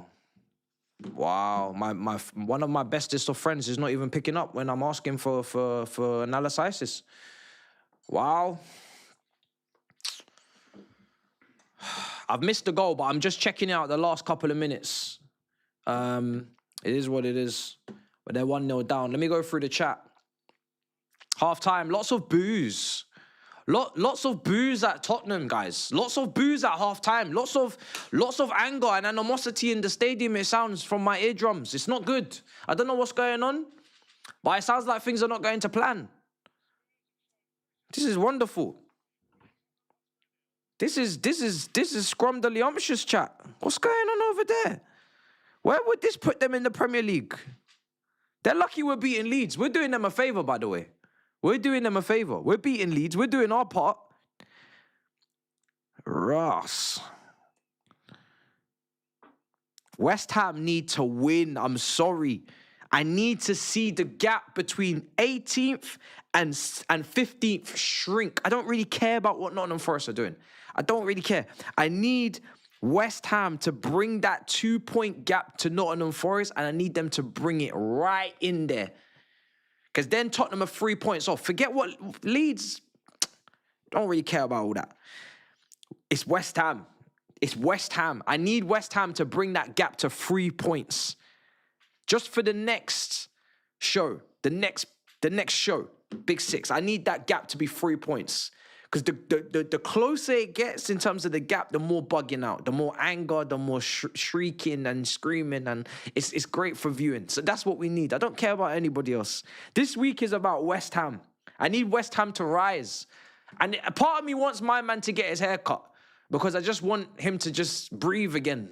Let his hair follicles breathe. But at the same time, I'm sorry, you're just gonna have to be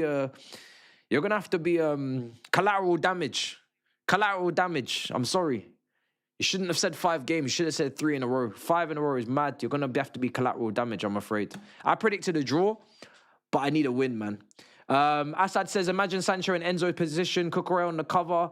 We need to bring him back this summer on a cheap, considering bad left-wing options internationally.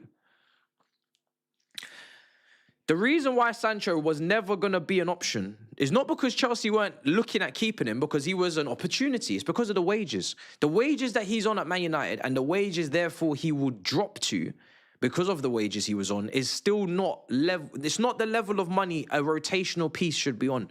If you're going to be a rotational option, you cannot be making 180k a week at this club. So the quality that Sancho was providing at Dortmund, if that's the player I'm getting, then fine. But that's not the player we're getting. We're getting a squaddy. Do we need any more squaddies, in my opinion? Absolutely not. We don't need any more squaddies. But if you're going to get a squaddy, they need to be a very humble squaddy. Yeah? They need to be a humble squaddy. And a humble squaddy is making 80 racks. 80 racks. 100 max. So that wasn't going to work. And for me, I'm not looking back and thinking, oh yeah, let's get him. People do this. Because we don't sign the adequate level of quality that we need in Gittins and Garnacho, people look back at Felix and Sancho and say, oh, see, we should have kept them. No. Just like Jackson wasn't the solution this season to be first choice, at best second, but in Delap's position, it doesn't mean we didn't need a new striker. We did. We got João Pedro, and hopefully he continues his form. We need to be pushing for improvements, not regretting the previous and the past and saying, oh, well, they're making it worse, so let's just go and get what we had. No. That's not the solution. The solution is to improve. The solution is to sign better players. It's not to be reminiscing about players that are not good enough, but they're not as bad as the ones we signed. That's not going to work. Remember, guys, I have to keep reminding you, the goal is to win the Premier League. Do you understand? Sancho is not going to win us the league. So unless he's going to be backup left winger to the left winger that helps us win the league, I don't want to hear it. The left wing position needs to be rectified. Massively. And it ain't going to be rectified by someone who's on loan at Aston Villa right now. I can tell you that. Our most fluid attacking game since Poch. I wouldn't go that far. Because we did have fluid games, I'm sure, under Maresca. Well, not fluid, but we had good attacking performances for sure. I mean, we had some big wins. PSG, that was pretty damn fluid. So I'm not going to go that far, no. But it's been brilliant. Great at the back so far. 0.01 XG only created by Leeds this half. Fantastic stat there. Thank you very much, brother. Matt, let's focus on us. Don't speak too soon. I'm just enjoying what's going on. But I hear what you're saying. I should just focus. I should lock in. But it's half time, so I can't help myself. I'm looking. I'm actually going to put up the teams as well. Nope. So you guys can look at the bench and then see what you want to do. I don't think anybody here wants to make any substitutions at half time, considering the way this team's playing. I think everybody's pretty happy to keep going with the same team. Around 65, 70 minutes, then we're going to have to look at substitutions. There's a couple of guys on the right side of defence that are on yellow cards. I think the easiest substitution that you can make right now is probably bring on Fofana. Although I have enjoyed Achimpong's drive that he had with the ball in that half, that one moment that he did there. I don't really want to get rid of that. But, yeah, we might have to look at bringing Fofana on at some point because of the yellow cards. Assad says Maresca didn't play Santos fraud.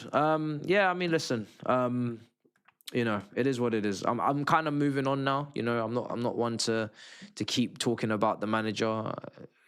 People want to keep slandering him, and at the end of the day, he brought 2 trophies to my club. That's gone into the history of my club. That's gone onto the we've won it all. There's a certain thing with me when it comes to managers that achieve things here. I'm not going to drag them. I'm just not. It doesn't do anything for me. He's gone now, so I'm just going to move on. Now I'm just going to hope that we keep racking up trophies. I'm not going to, people are going to keep saying, "Oh, he did this wrong." Okay, but he did some things right. Otherwise, he wouldn't have been in the job as long as he was. So I'm going to just move on.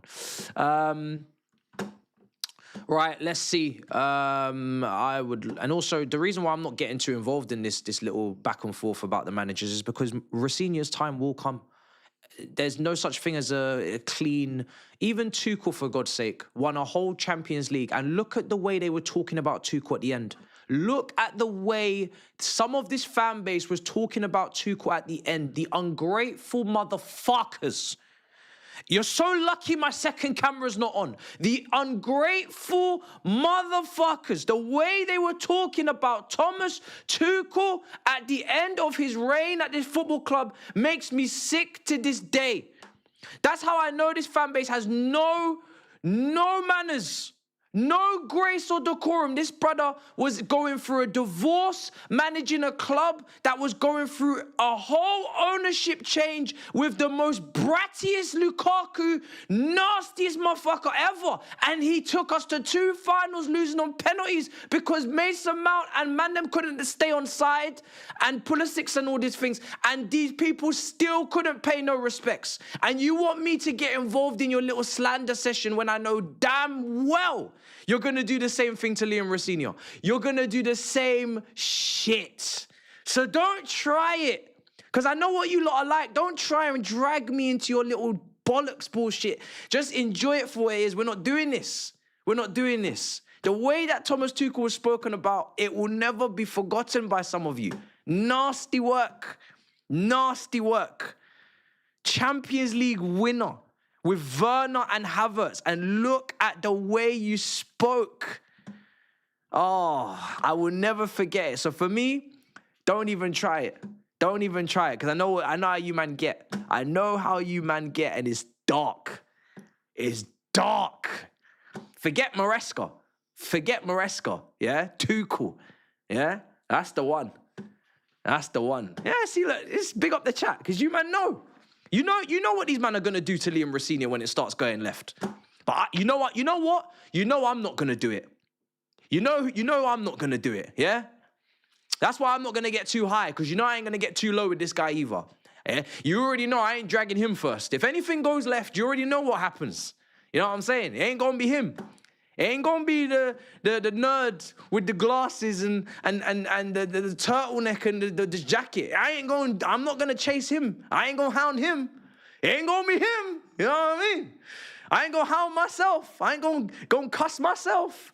So let these man go overboard. And then when it gets sticky icky, watch what they do. Document this. Document it, chat. Yeah? Document it.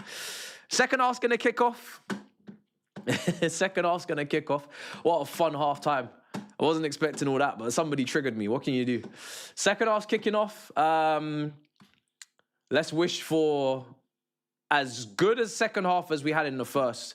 Second goal, because that will kill the game. There's no way for me Leeds are coming back from 2-0 down. And then after that, just nice substitutions and a comfortable win and a great review. And hopefully the other results go our way as well, in terms of wanting to see certain man in the pits of hell. All right, cool. 45. We're gonna get the timer going, and we're gonna be good. We're gonna be good. You're so lucky I didn't have the second camera. I said because my brother's sitting here, so I said I'm not gonna use the second camera. Because I'm not trying to put him on YouTube. But I said, you know what?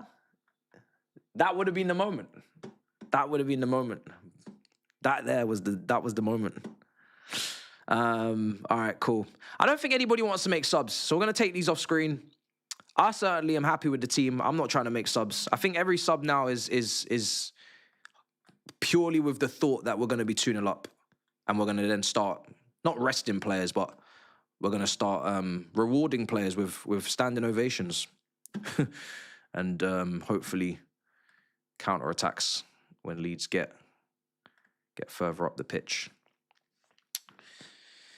Okay, Santos is cooking. Yeah, he is. Like I said, I think there's a strong shout for man of the match because I've just been that impressed. I think he's been that integral, that important to finding Cole Palmer in the pockets, finding the space in the Leeds midfield to actually then go and actually take advantage of it and score the goals. Without him playing some of the passes he's played today, you just don't get the chances that we're creating, you know? I think a substitution is going to be made. And it looks like it's Hato. Must be Gusto coming off. Or maybe it's Josh. Could be Josh. Could just be putting Hato to the left and moving Chalobah to the right. But that would be quite a ballsy move. I feel like one of the guys on the yellow is coming off. Oh, it's Cucurella. Oh, so he must have a problem. He wouldn't take him off if he didn't. So it looks like Cucurella's got an injury. Oh, he's got some sort of issue. Maybe he's being protected. He's got a niggle. I don't know. I didn't even see him get clamped or anything in that first half, so I don't really know where that's come from. But it looks like Hato's coming on. Oh, wait. Yeah. No, it is Cucurella. So, yeah, that's obviously nothing to do with the tactics. That's everything to do with the player's fitness. So Hato comes in to go left back. And let's see how he does. I don't think Cucurella is being rested, guys. I think the reason why is because Hull City, you're just not going to play him. You're going to play Hato. I don't think at 1-0 we're resting. We're thinking about resting players. I think something's happened. You wouldn't rest Cucurella at halftime in a game like this. As much as we've been playing brilliantly, we're not done here. We need the second goal minimum. Oh, Tobe's actually at the game. No wonder he didn't pick up. Right, second half's kicked off, chat. We'll find out what happened, I'm sure, after the game. Hopefully it's nothing major. Hopefully it's just precaution. But it's certainly not rest. Not at 1-0 for me. Commentator said no injury.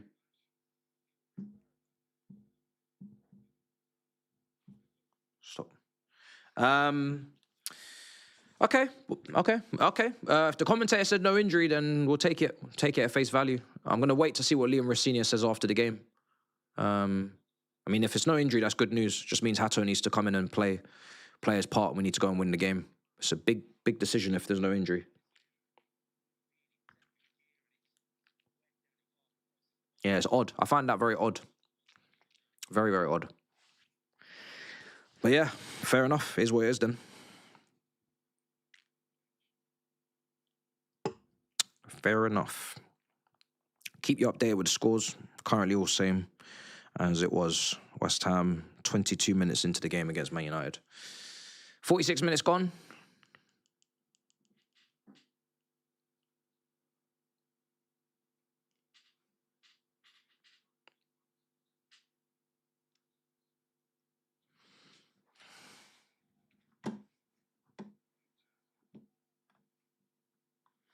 It's good news then.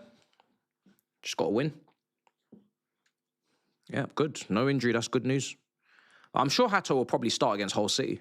But I've not been... Maybe I need to go and tally up how many minutes he's accumulated Cucurella in recent weeks. Maybe it's a lot. Here's Esteval. Oh, I thought we were just going to sneak in behind, man. Little flick there.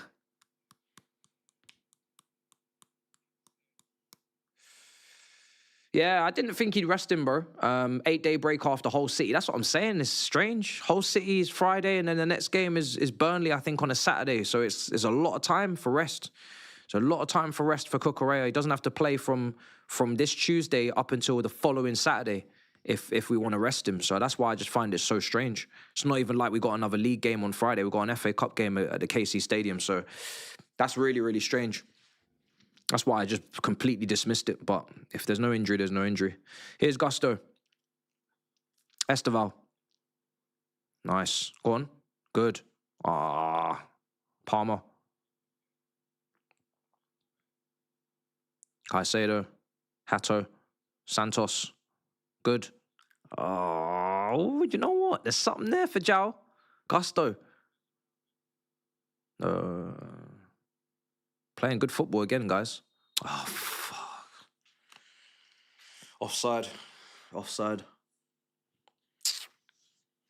Don't think Enzo was expecting the pass.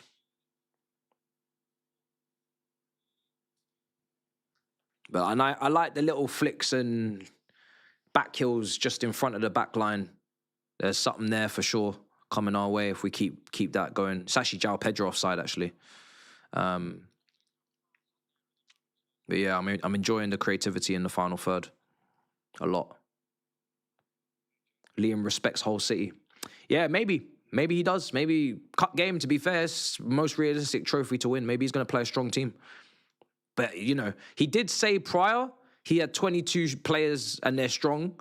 Maybe that performance, I can't remember what game it was, West Ham at home, I don't know. Maybe that game has changed his mind on how strong the squad actually is. Hopefully it has. And he just doesn't rate the depth as much as people think we should. And then then we can crack on. So maybe he's just not going to rotate that much. And there's a case to be made. If we win today comfortably, we get to make changes on the 60-65. You don't play another game after Hull City for 8 days. Why would you rest overly rest, you know? Play a strong team, try and win the game in the first half again. Keep up the good form, keep up the good vibes. Make changes after that. Don't necessarily need to see Mark Hughes and these type of players, you know? So maybe he won't rest. Maybe he's going to take it seriously. I don't know where Hull City are in the Championship. Let me take a look. I've not been watching. Hull City are currently 4th. They're 4th. Yeah, maybe they should take it seriously. Level on points with Ipswich in 3rd. Yeah. Maybe we have to take it serious. João Pedro.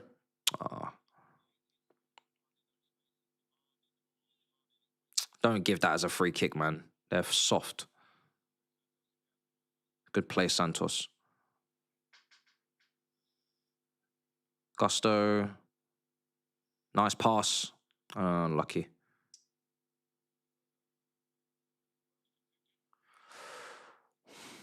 Yeah, there's no in between with Gusto. I agree. It's either really good or it's really bad. It's true. Esteval. Oh, unlucky.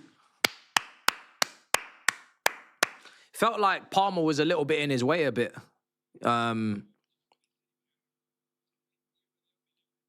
Yeah, look, just João Pedro is in the way. Sorry, not Palmer. Yeah, he's in the way. Just watch when he receives it and turns. João Pedro straight in front of him. Yeah. But again, this rotation between Palmer and Esteval and, just the unpredictability in the attack right now is brilliant, man. It's really, really good today. Really, really good. The Leeds can't track us at all. Don't give that again. It's not a free kick. These men are so lightweight today. These Leeds players are diving all over the shop. Get up, man. Again.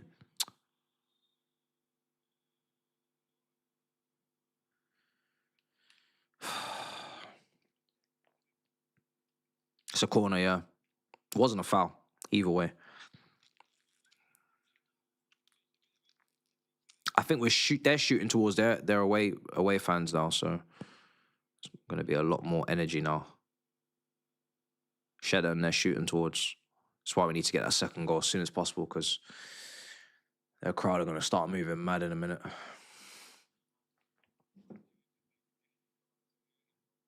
Corner, Leeds. Cleared.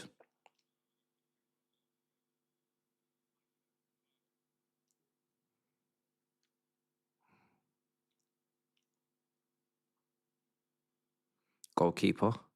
It's going to go long.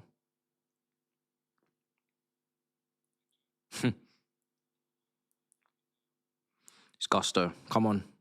Just get this second goal, man.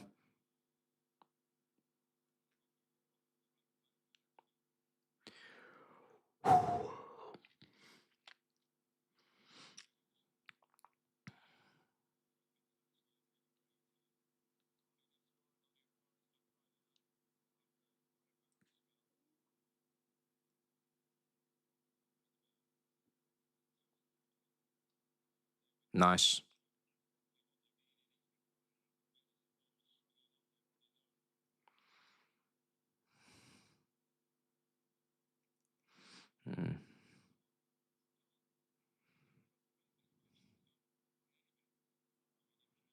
Sanchez.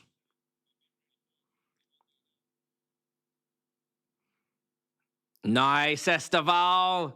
I was hoping he might nutmeg him there. Goes to Gusto.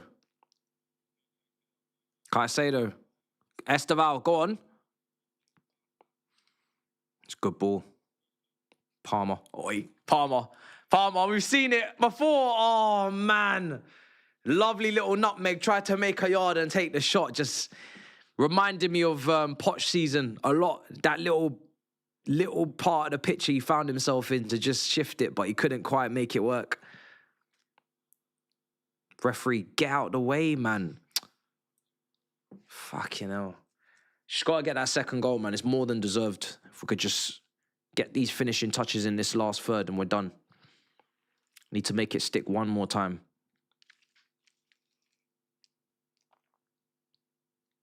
But yeah, good performance. If we could just get this second goal as soon as possible, should be a comfortable win.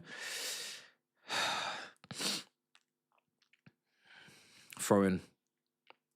Leeds are lucky to be 1-0 down. They'll be counting their lucky stars that they're still in this game. The way they've been so open. They've opened up.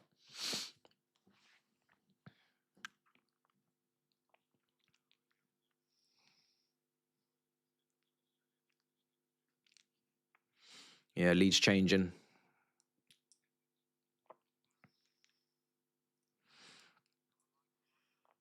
No. Who's come off? Is it Aronson?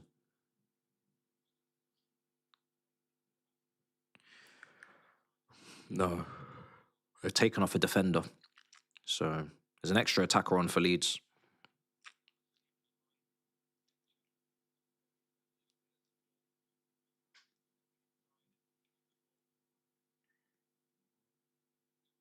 Yeah, 3-4-3, because before they had about 6 defenders on anyway.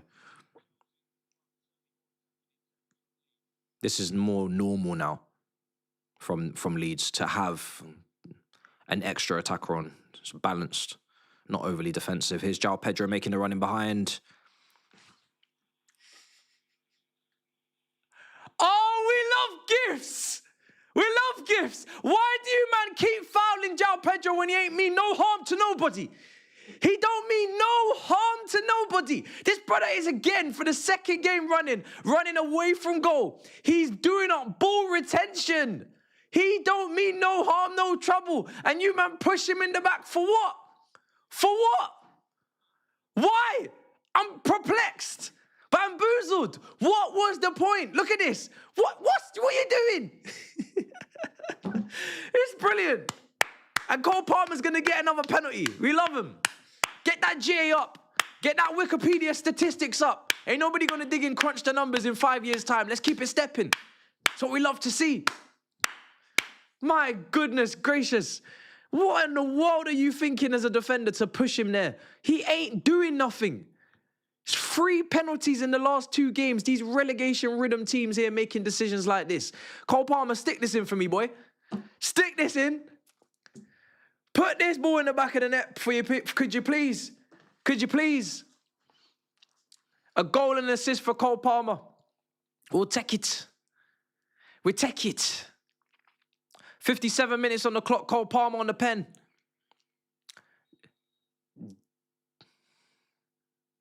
Take it. Yes! 2-0 to the mighty Chelsea. Game, set, match. Thank you very much. Much appreciated, Leeds United. Admin, prepare for an influx of Chelsea fans at your doorstep on twitter.com. Will I be one of them? I don't know. I haven't decided. But there will be many. They will be there in their droves. The keeper almost made his mind up for him. Just watch this goalkeeper dive to his right-hand side. Cole Palmer, is easy for him to send him that way. Shiver me timbers. Cole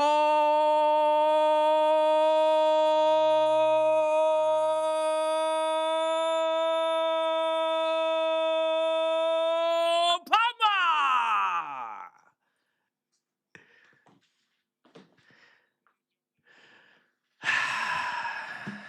Job done. I could have went longer, but I didn't want to show off. I actually could have gone on for longer. I said, you know what? This is actually pretty. Whilst I was doing, I was like, this is pretty impressive. I should stop. All right, feet up, chat. I mean, let's not go that far. But 30 seconds to go. Sorry, 30 minutes to go. You could get a third goal, but my correct score, if I'm being selfish right now, my correct score is 2-0. And these teams recently have been robbing me of correct scores. So if you don't mind, if you're gonna score 3, go for it. But don't concede. Keep the clean sheet at least. Keep the clean sheet. I'm trying to clear off down the road in the Big Six league table. I'm taking it incredibly seriously right now. I was close to 3 correct scores at the weekend. I really, I'm not playing games. I need my points. So, and do you know what? Sanchez does not deserve to concede a goal. We need a clean sheet for Sanchez, man. I'm starting to feel sorry for him. The way that he starts crashing out when we concede is becoming very concerning from a mental standpoint. He needs his clean sheet, man. So Chelsea need to keep a clean sheet for Sanchez at least. But let's see what happens.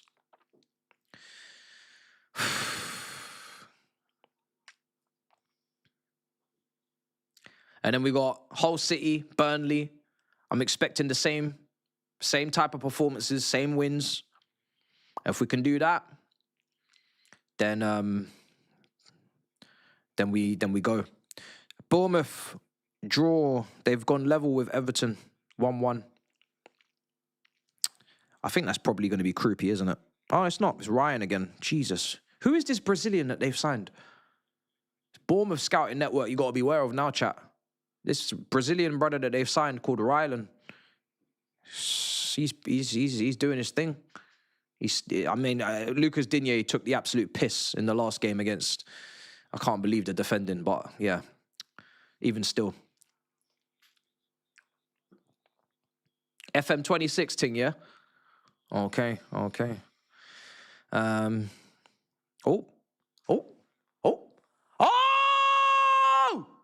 What in the world is going on in this box? Oh my days! What in the hell? How are we not 3-0 up? Nah, these lot are crazy for this. How is that not 3-0? I have no idea. Look at this. The ball is just bouncing around, bobbling off backsides and ankles and all sorts. This should be 3-0. This should be 3-0, guys. And that Enzo, I don't even know what Enzo's doing there. It's like a shot cross. I don't know what he was doing.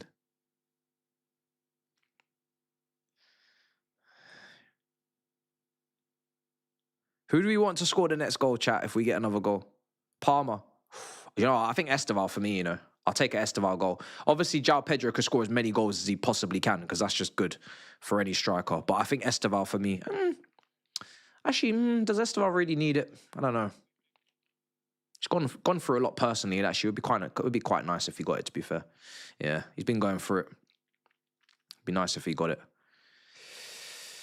Here's Leeds in behind.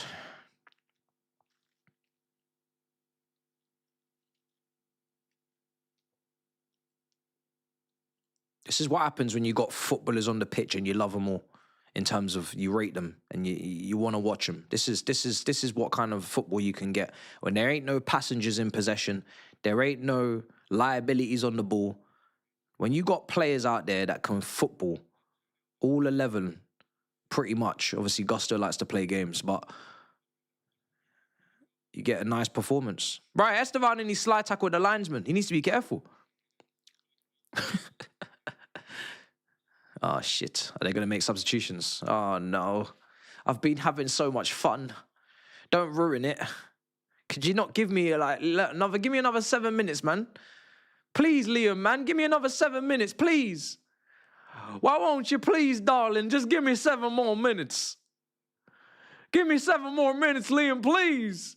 Please, Liam, don't do this to me, God. Give me 7 more minutes, God. Jesus. Don't do this to me, Liam. Fuck. Fuck. What is he doing? Ah, fuck's sake. I mean, yay. All right, so Esteval comes off. Neto comes on.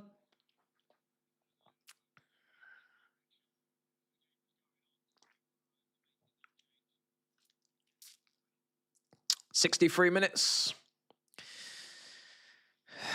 Let's hope now that Neto responds to the profile pic changing of the Portuguese national team on Instagram. Let's see. To be honest, I don't give a damn, honestly. I know people love to make a fuss of these things, but I really don't care. I really don't care. I didn't even notice. I don't know how people notice these things. When a social media profiler changes, how do you notice? Notifications? I don't understand. How did you know? I didn't even know what his profiler was before people said it was the Portuguese national team. I just assumed it was that the whole time. I thought it was always the Portuguese national team. I don't know what his bio was. He could have changed it any time he wanted. I would never have known. I don't know any of the players' bios, actually. And not off by heart, that's for sure. Don't have a clue. Here's Leeds. Oh, fuck! What in the fuck? Oh, come on. Come on. Am I going to be able to defend you? Oh, I can't defend you. Fuck. I don't know if it's a pen. It looks like it might be a pen. I can't lie. Is he going to give it or not? Is it a dive? Because it looks like his foot touches my other man's foot. I don't know. People are saying it's not a pen in the chat. I'm legally blind, so I'm not really going to comment. I'm legally blind. People are saying it's a pen. It's not a pen. I don't know what's going on. I'm going to run a poll quickly. Pen. Yes or no? Pen. Get your votes in ASAP. We ain't got time. 2.9K in the building. Oh my God, he's giving the pen. Fuck. We ain't even got no time. He's giving the pen. Yeah, he's giving the pen. Get your votes in anyway. I want to know what you man thought. I thought it was a pen, I'll be honest. When I saw it, I was like, he's touched him. He's definitely caught him. Even if it's a slight touch, when you're running at that pace, you're going to put people off balance, even if you touch them a little. Jesus is Lord.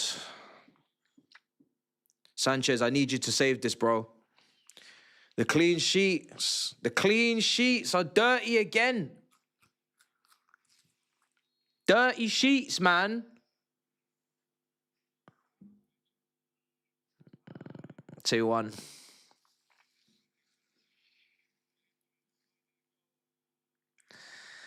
Oh, man. Please don't do this to me today.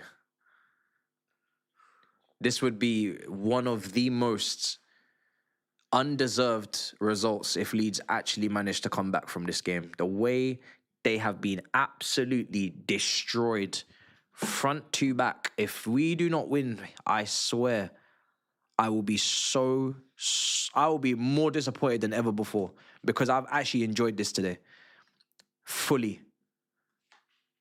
So there's just no way it can go any other way than a win. I'm sorry. I'm not accepting it.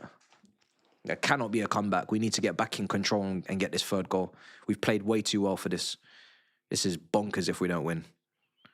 I'm not even going to conceive the thought that we don't win this game. We've played too well.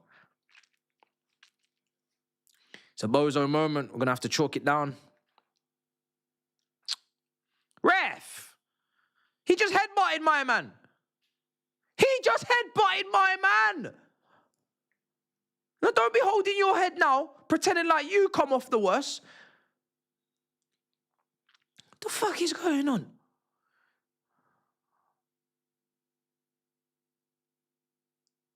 "68 minutes gone. I'm pretty confident as well. I'm confident that we'll make it 3-1 or we'll finish this 2-1 and we'll win the game. We've been playing well. Bournemouth are 2-2. 2-1 up, sorry. 2-1 up Bournemouth, and Tottenham have equalised against Newcastle. Gray has scored. West Ham are still 0-0 with Man United coming up to half-time as well. There's a lot going on, a lot of goals going in the last couple of minutes in the Premier League. A lot of goals going in.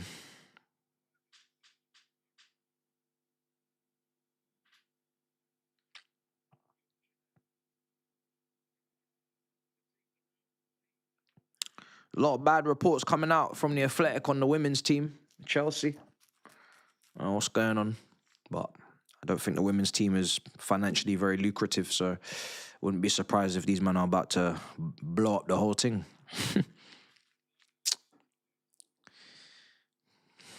20 minutes to go.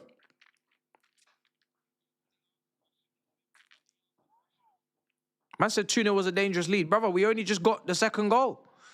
How do you think 1-0 was? If 2-0 was a dangerous lead, what do you think 1-0 was? 1-0 was more dangerous, no? Man said 2-0 was a dangerous lead, fam. We had to work hard for that second. I wasn't feeling dangerous at all. I was feeling very safe. I was feeling quite comfortable. Man said dangerous. When can you actually feel safe in this Premier League? If you can't feel safe after grafting your ass for the second, when can you feel safe? God damn.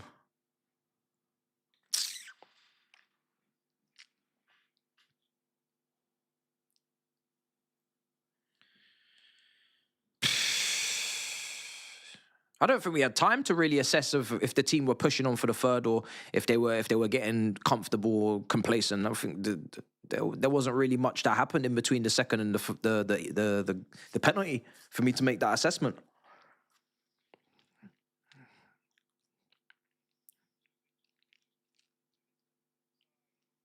Two-1 Newcastle. Oh, that's cheered me up. Thank you very much for that.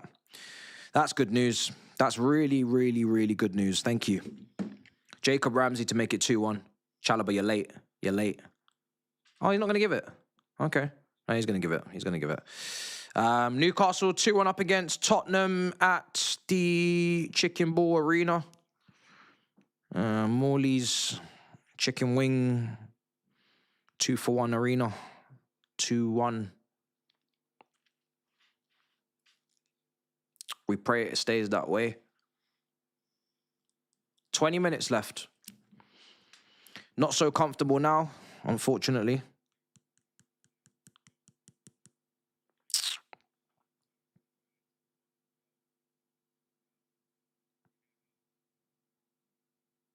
Header, cleared.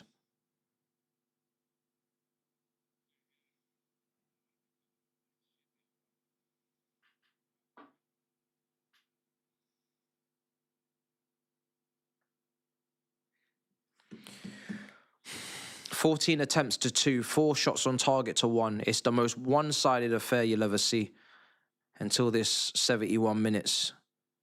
Someone in the chat earlier was saying a 0.01 XG in the first half. If we allow these men to have 20 minutes of fun at the end and bring this back, it's scandalous. It's absolutely scandalous.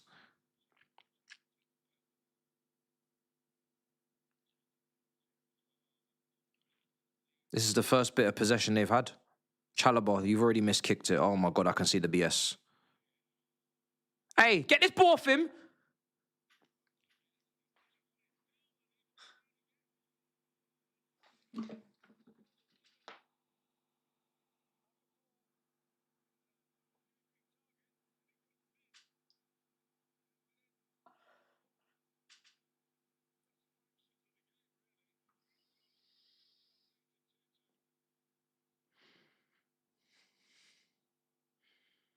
What the fuck have I just watched?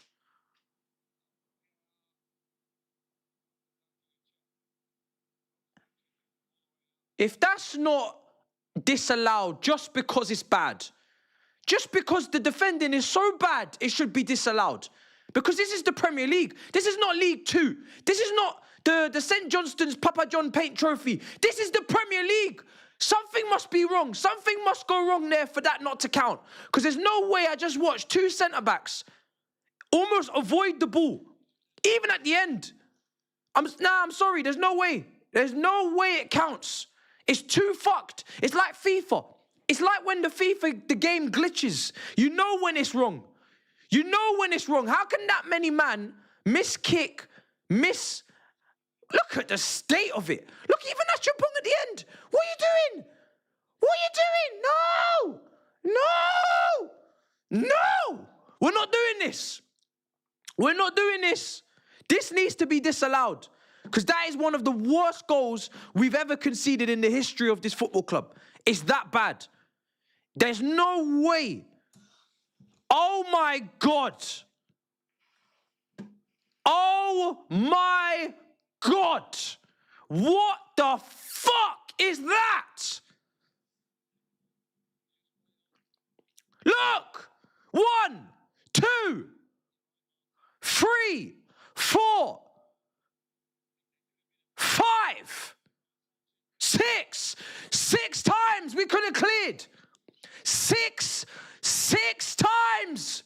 We could have cleared this ball 6 times. Achampong alone could have cleared it 3 times. What the fuck are you lot doing? We've played so well. I've been so happy. I've not felt joy like this for a long time. Probably since I was in Mexico on holiday. I've not felt joy like this. You lot are ruining it with your fuckery. I don't even know how this is happening. I trusted you so much. So much. Even at 2-1, I'm saying, do you know what? We'll get the third. I've been so positive on this stream. I've been so positive because the performance has made me feel so secure. And you just open up old wounds with defending like that. It's outrageous. Outrageous is the only word. Nobody can tell me nothing. Nobody can tell me nothing. No one can sit here with hand on heart and say that I shouldn't have felt good today about the way we've played and feel like we're going to wrap this. No one. Nobody can tell me. 0.01 XG in the first half. A penalty from our own tomfoolery. And then that. That's not in the script. That's not in the script. I'm sorry. Nobody can future tell and proof that. I'm sorry. If you think you're a psychic, then give me the lotto numbers immediately and let's all be rich. Because there's no way I'm not doing this. I'm not doing this. If I can't be confident with this performance, 2-0 up against Leeds, I can't do watch-alongs. I can't. Because man them want me to be fortune tellers. I can't do it. No one is a fortune teller. I don't believe in that shit. I don't believe in the star signs. I don't believe in the fortune telling. I don't believe in it. It's all a hoax. It's all money laundering and it's all a scam. If these men win this game, I'm sorry, I'm retiring. I'm genuinely retiring from this. Formula 1 season is starting again soon. Lewis Hamilton says he's confident in Ferrari. He says the engine's looking good, the wings, everything. I'm gone. I'm gone. If we lose this game, I'm gone. I'm sorry, I can't do this anymore. Because this is Hannah Montana at its worst. This is mad. You can't. This is pulling up to Billy Ray Cyrus's yard and walking out with Miley, and then you go to the shop and she comes back with the blonde wig, and you're like, "Where's my girl?" This is different. Different levels of wrong. I'm not willing to accept this. I'm not willing to accept this. I'm not. And he's bringing on Liam, and he's bringing on... What the fuck is going on? He's bringing on Liam Delap, and who else was standing next to him? I said this game needs to be won with the players on the pitch. Not with these brothers coming on now. Ever since... I'm not even going to do this. It's an agenda if I do it. If I say what I'm going to say, it's an agenda. I'm not going to say it. I'm not going to say it. We're all thinking it, but I'm not going to say it. If I say what I want to say, it's an agenda. I'm not saying it. Fofana's coming on for Achampong. I'm not saying it. It's an agenda. If I say what I'm going to say, it's an agenda. And I know it's an agenda, so I'm not going to say it. Because it's wrong. It's wrong for me to do it, and I'm not going to do it. I'm going to do it. Ever since Neto came on this pitch, no, I can't do that. I can't. Can't do it. Can't do it. It's wrong. Nah, I'm not doing it. It's wrong. He didn't even do anything wrong. He didn't even do anything wrong. This is actually terrible. This is terrible. This is terrible. You know, if you deserve this with your performance, it's easier to take because you can criticize, you can crash out, you can... I don't know how to feel. We've played so well. How am I going to explain this to people without sounding like a crackhead? How am I going to explain to people what happened in this match if we don't win this game? I don't know how I'm going to explain this. I can't explain it. We've played so well. I want to praise us. I'm dying to praise us. I couldn't wait to praise us. Gutted. So gutted. Please win this game. Please. Even the 3-2 it doesn't feel right. It makes me feel unwell. We deserve comfortability. We deserve clear. We deserve 2-0, 3-1. We don't deserve a 3-2. But I'll take it now. I'll take it now. But even the 3-2 just feels wrong. It doesn't feel right that we're in this situation again like we were with West Ham. In the West Ham game, it feels wrong. This is ugly. Really, real stain on the performance. We've been brilliant. We've ruined it with this stupidness at the end. Changes everything. It's just nasty work, man. Fucking hell, man. Nasty work. Pissed. Fuck. It's nasty, man. This is why this sport's tapped. You can't play like that and still be in this position. And in any other sport, it would be 15 love. What is it? 45 love or some shit in tennis, bro? It would be finished. It's finished.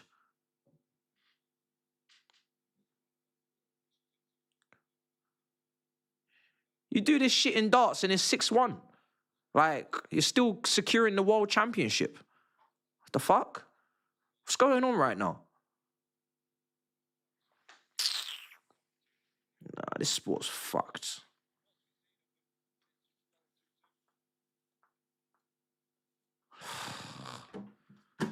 This is dark.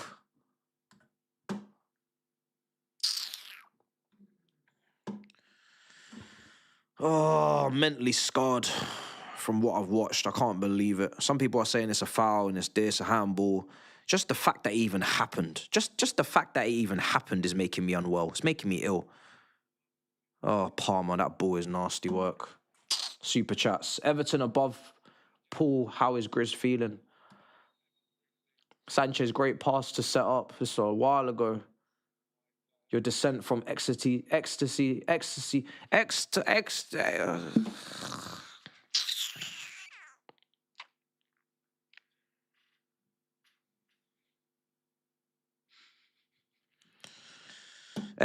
to agony brought me joy. That's nice for you, isn't it?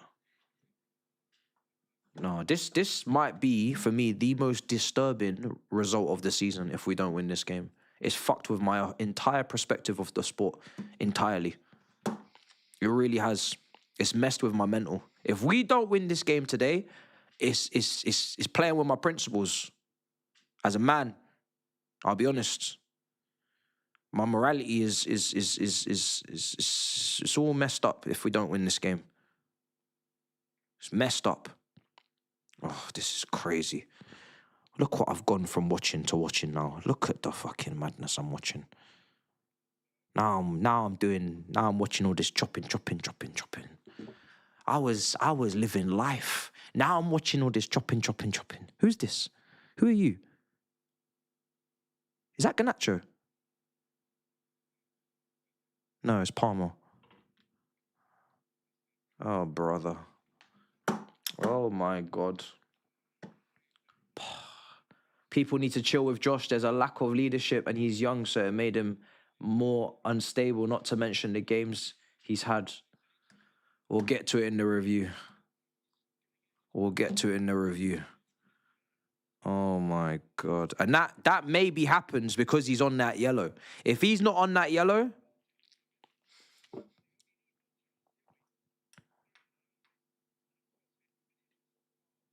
If he wasn't on a yellow, I don't think he moves that stupid, that foolishness, I'll be honest. But on a yellow, boy, wow, I couldn't believe it. Could not believe it. That was poor.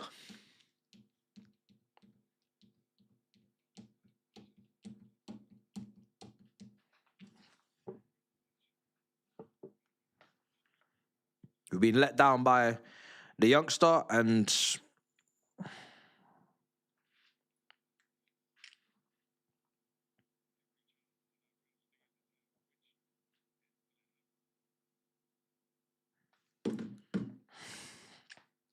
here's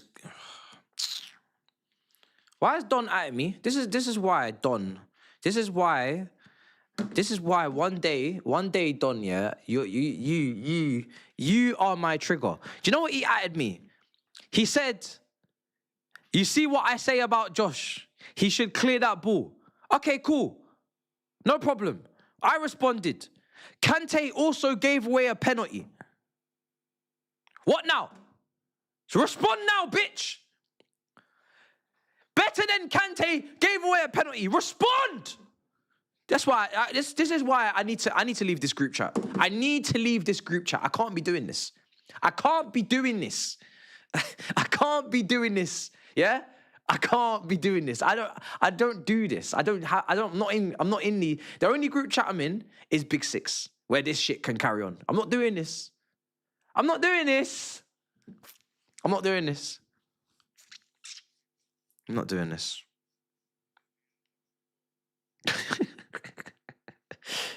He's got me out here retaliating like that.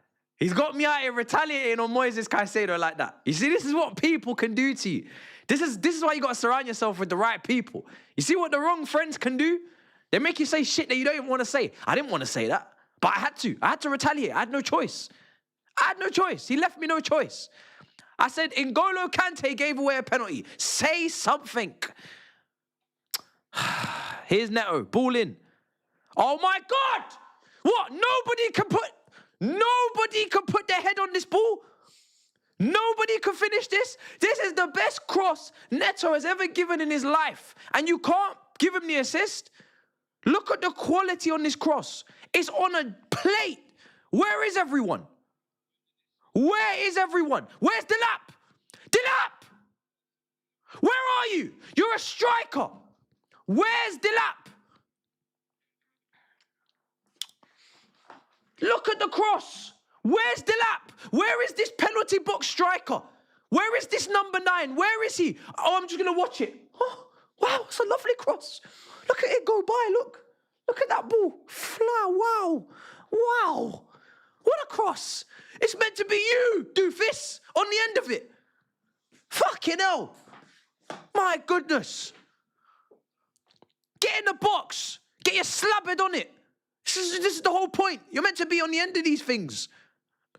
I've seen João Pedro score enough headers. What about you? Man's watching it go by.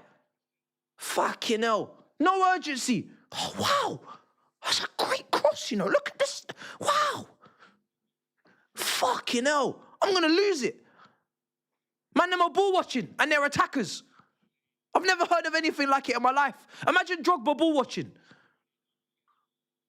Fucking hell. Ball watching in Munich as Mata puts in the corner. Wow. What a cross. Fucking idiot.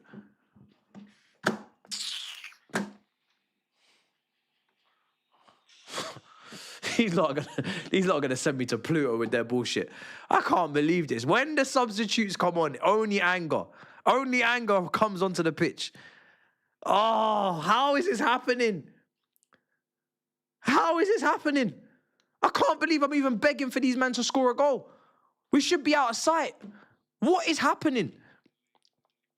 This is real Pochettino we're living in with the goals we're conceding. This is real Poch. You see the freedom, guys? Now we're conceding goals.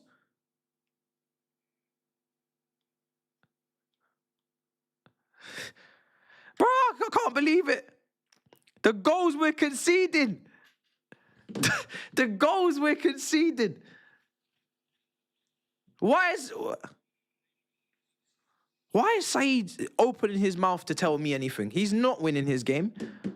For right now, his brother is not even getting a haircut. I don't understand why he could possibly be even mentioning me right now. What do you mean, hold what?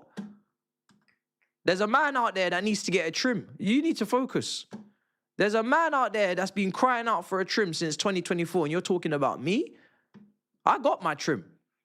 The fuck? Let's get our priorities in order, please. There's a man out there with hair down to his butt crack, and you're talking to me? It's your club that put him in this position. What are you talking to me for? I got my trim. This brother better not start. You better not start with me. This is nasty work, man. 89 minutes gone. Long throw. Oh my God. Nah, this has to be a simulation. This has to be a simulation, chat. There's no way we're gonna drop points. There's no way. There's no way.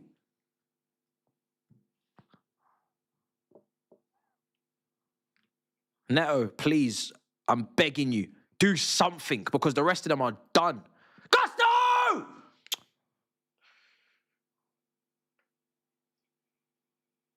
That's getting clipped. Fuck's sake.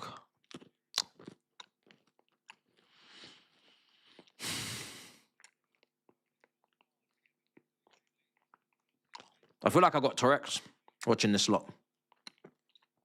Please.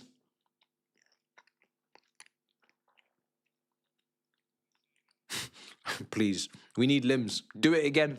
West Ham. Oh! You gotta hit the target. That's a corner. Ooh! West Ham have scored. Well, well, well. Ah, it's shameless, you know. I can't ring him. We're not even winning. I can't do this. I can't ring him. Anyway. But if we do score, it would be poetry.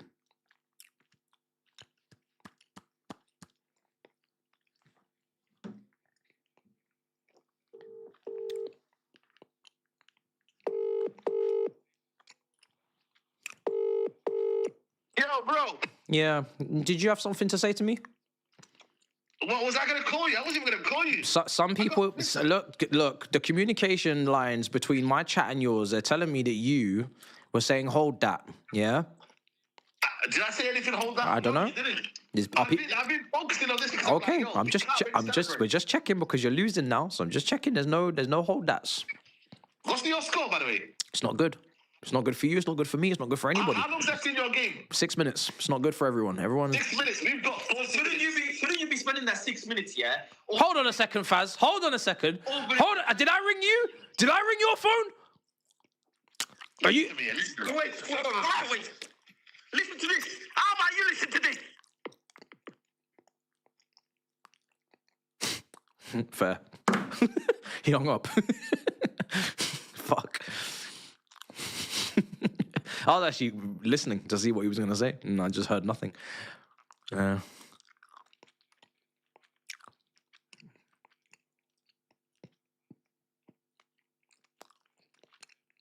Neto. This is dark.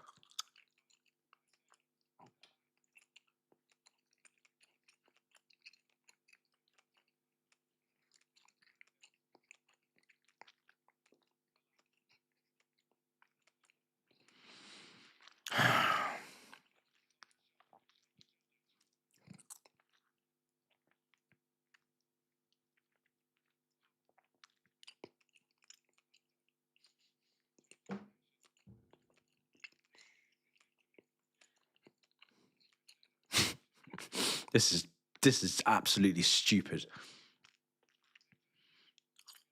I can't believe this. I need to separate these two match reactions. There's two different games. We're gonna do first half match reaction, second half match reaction. We're not doing two. There's no way we're reviewing the one game. We're not. There's no way. Look at what we're doing now. This is what we've succumbed to. How? Cross and inshallah. Cross and inshallah. Look at this. How? How? How is this happening?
How the fuck has he missed that chance? How? How? How? How? It's harder to miss than it is to score. It's literally, it's right in front of goal. It could not be easier. You could literally, the ball could hit your stomach, it could hit your tit, it could hit your butt crack, anything, and it goes in. It's literally like, just be there. Just be an existing human, and it's going to go in. You can't not score. It's impossible. It's impossible. As long as you have atoms and cells and skin and all of these things, it's going in the goal. It's going in the goal.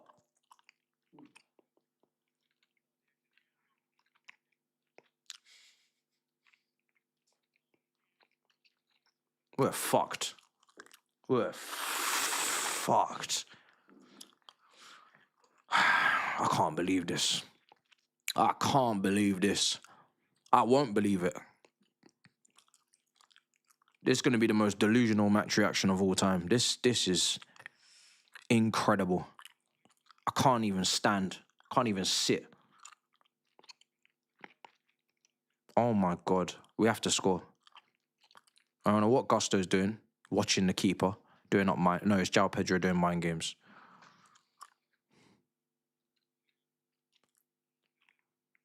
Please. I can't be doing this. This is bonkers.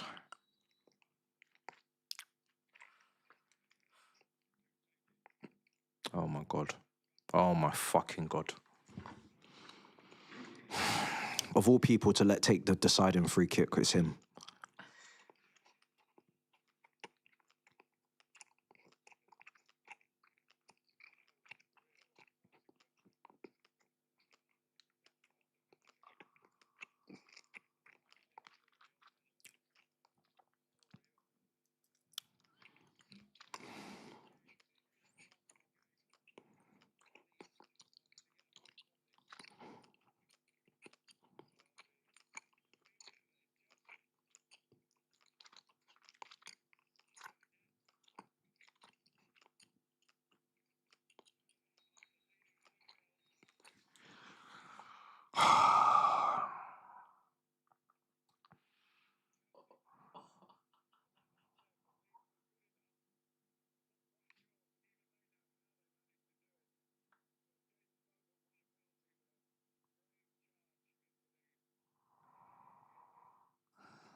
Well, we're not quoting the admin, that's for sure. Ain't bookmarking no tweets now. That bitch dunking on us again. Revenge result.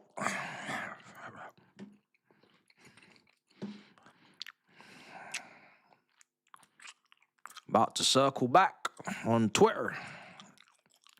Clap back at the admin.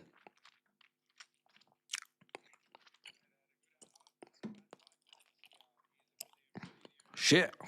Some clap back.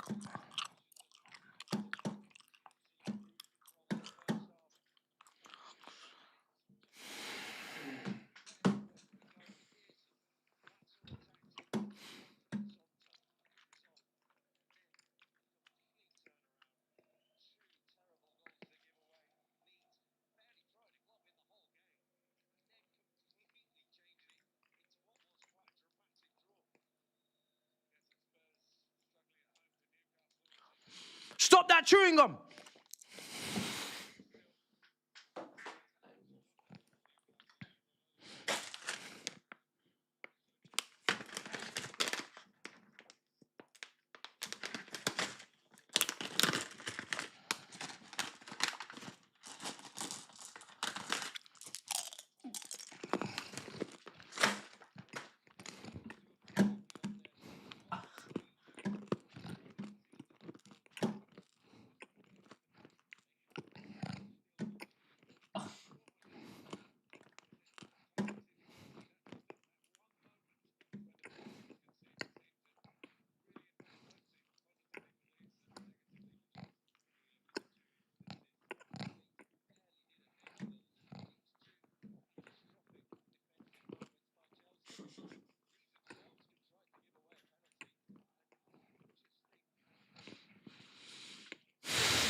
No, you think this is funny? You think what? You think this is funny? Huh? Well, why are you laughing? You're on work experience. What were you giggling about? You got to write a report on this. What, you think this is funny? Huh? No, it's not funny, is it? No. I invite you into my home as my younger brother. I feed you. I wash your clothes. I wake you up in the morning. I let you use my hot water. You shower. You shit here. And you think it's funny. What are you laughing about? My own flesh and blood laughing at me. And you're giggling. And your glasses are fogging up. And you think it's funny. You got some cheek. You got some cheek laughing at me. This is a different level of embarrassment tonight, ladies and gentlemen.